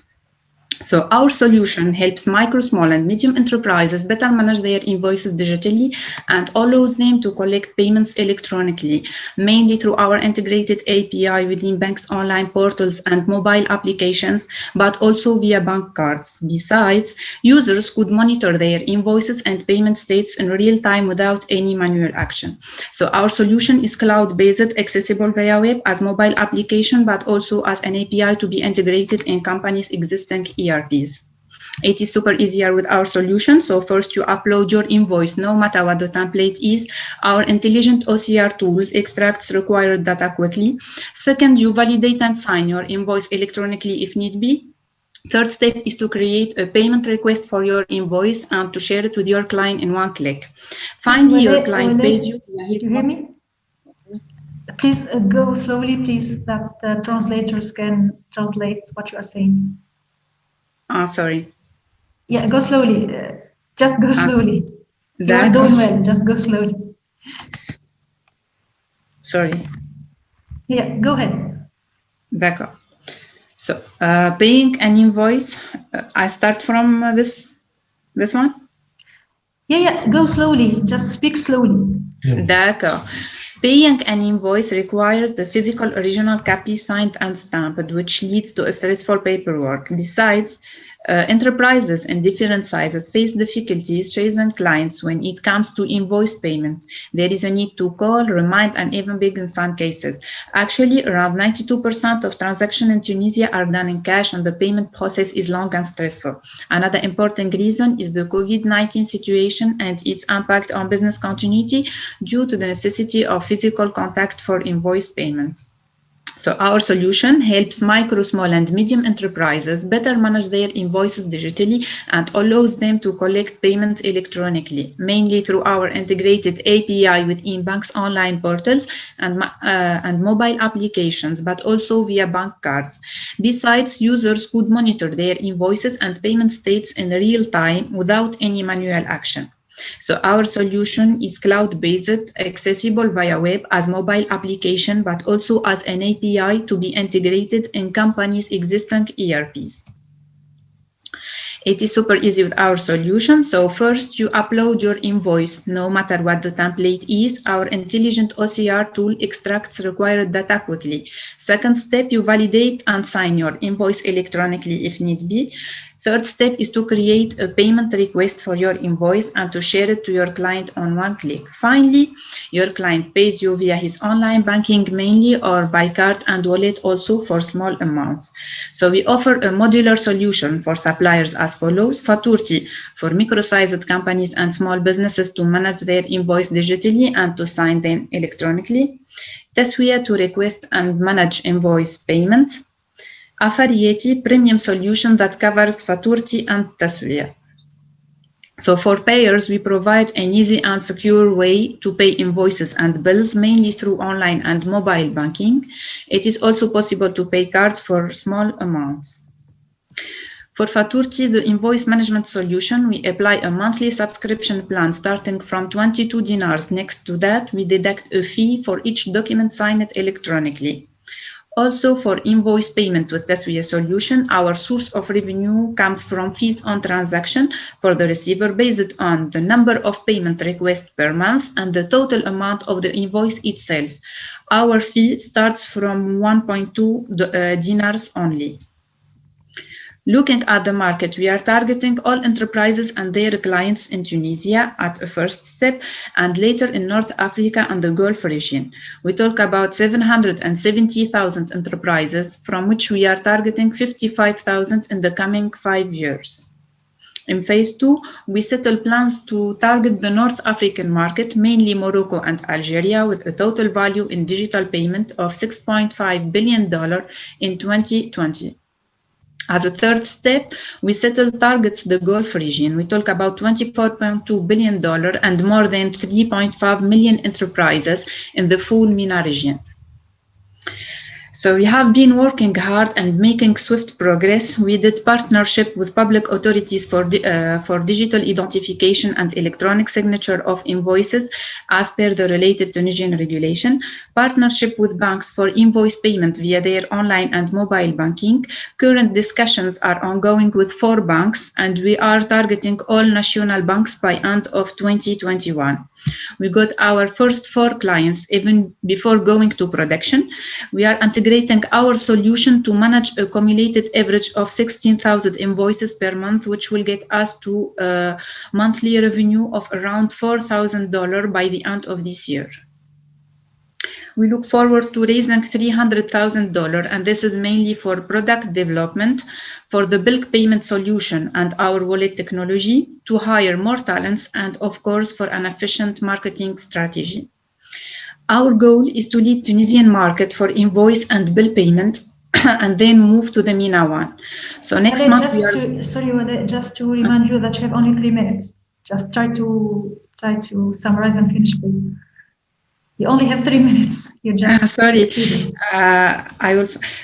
So next month we are going to production with 4 clients and a bank, and by the end of 2020 we are targeting a partnership with 3 banks and around 20 clients, which secure us a revenue of $18,000. In 2021 we are planning to launch our bulk payment solution for big companies as well as our own wallet, and in 2022 we are targeting a strategic move to become a payment establishment in Tunisia, and we are planning to hit the Gulf market as well.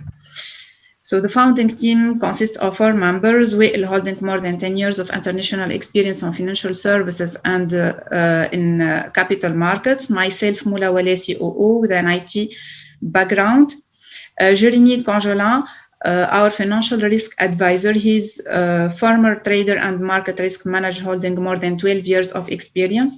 Mohamed Jerbi, our managing director. He used to be a principal director at Tunisian Ministry of Tourism, and he has a great experience in administration. So we have enlarged our teams. Currently, we count 14 diverse and multi-skilled talents. Thank you for your attention. Thank you, Wala, for this great presentation. We will go to Mariam Salemi and we move, start up. Go ahead, Mariam. Hi, thank you for the opportunity. So let me share my screen quickly.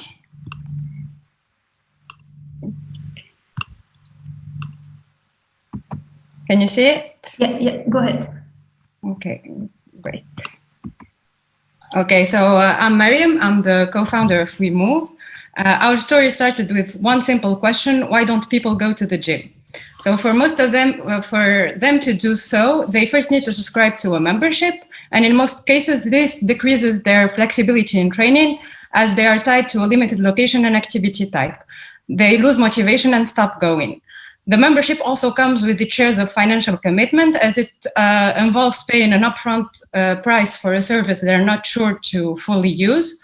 So if they stop going, they will not get their money back, and they will not renew their subscriptions. On the other hand, gyms are also dealing with major pains as they lose out on members who do not renew their memberships, thus generating less traffic and less revenue, but their operating costs are unchanged. Whether we have 2 or 20 attendees, the cost per class is still the same. So addressing all of these pain points, we have created We Move, an online fitness marketplace where users can browse, purchase single-use passes to our network of partner gyms. So through We Move, our users benefit from a multi-location, multi-activity offer and only pay for classes that they attend, so no strings attached. Sports practice becomes fun, flexible, and affordable, with prices starting at 10 dinars per class. Our partner gyms gain more exposure from our users, fill empty spots in classes, and generate more revenue at no extra cost, as joining We Move is free. It works very simply. So step 1, our users look for classes from hundreds of classes available per week. They book their spot and they can go to the gym and enjoy their training. Gyms have access to an admin interface where they can manage their activities and planning, set the prices and number of empty spots to be sold on We Move. As the first fitness marketplace in Tunisia, We Move tackles an industry with 1,200 privately owned gym clubs, 68,000 total members who generated the revenue of 50 million dinars in 2019. Based on behavioral analysis through our market survey, we think we can target 700,000 potential users within the 5 next years only in Tunisia, whether for an occasional or a regular fitness activity practice.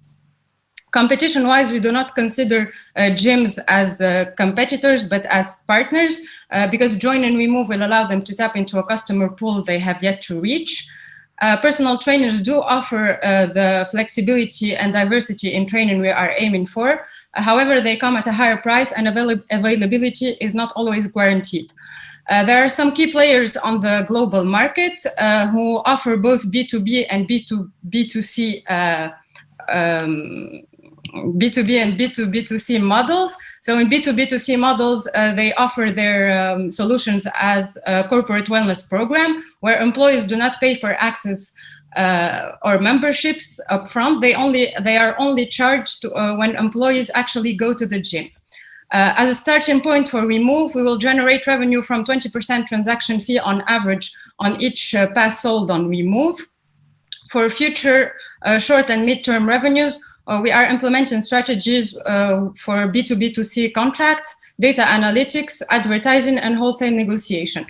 As of now, we have launched our website on October 30th with our first 4 partners. We have since then had over 600 unique visitors and generated 300 dinars of revenues, despite the fact that people are not going to the gym because of the COVID context. We are finalizing other gym contracts and improving our user experience based on feedback. We aim to launch our mobile applications in early 2021 and then move to a B2B2C model by the second quarter of 2021. We are looking for a state investment mainly for marketing and IT development expenses, as well to hire talent. And we are most importantly looking for trusted partners to secure some industry deals. So I'm joined in this amazing experience by 3 co-founders, Hisham, Majdi, and Mohammed.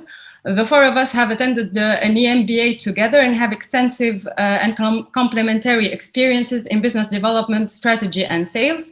Marah, Noor, and Ayman bring their marketing and IT skills to complete our fitness addict team. So together we aim to help people lead a more active lifestyle. Join us and buy your pass today on wemove.tn. Thank you.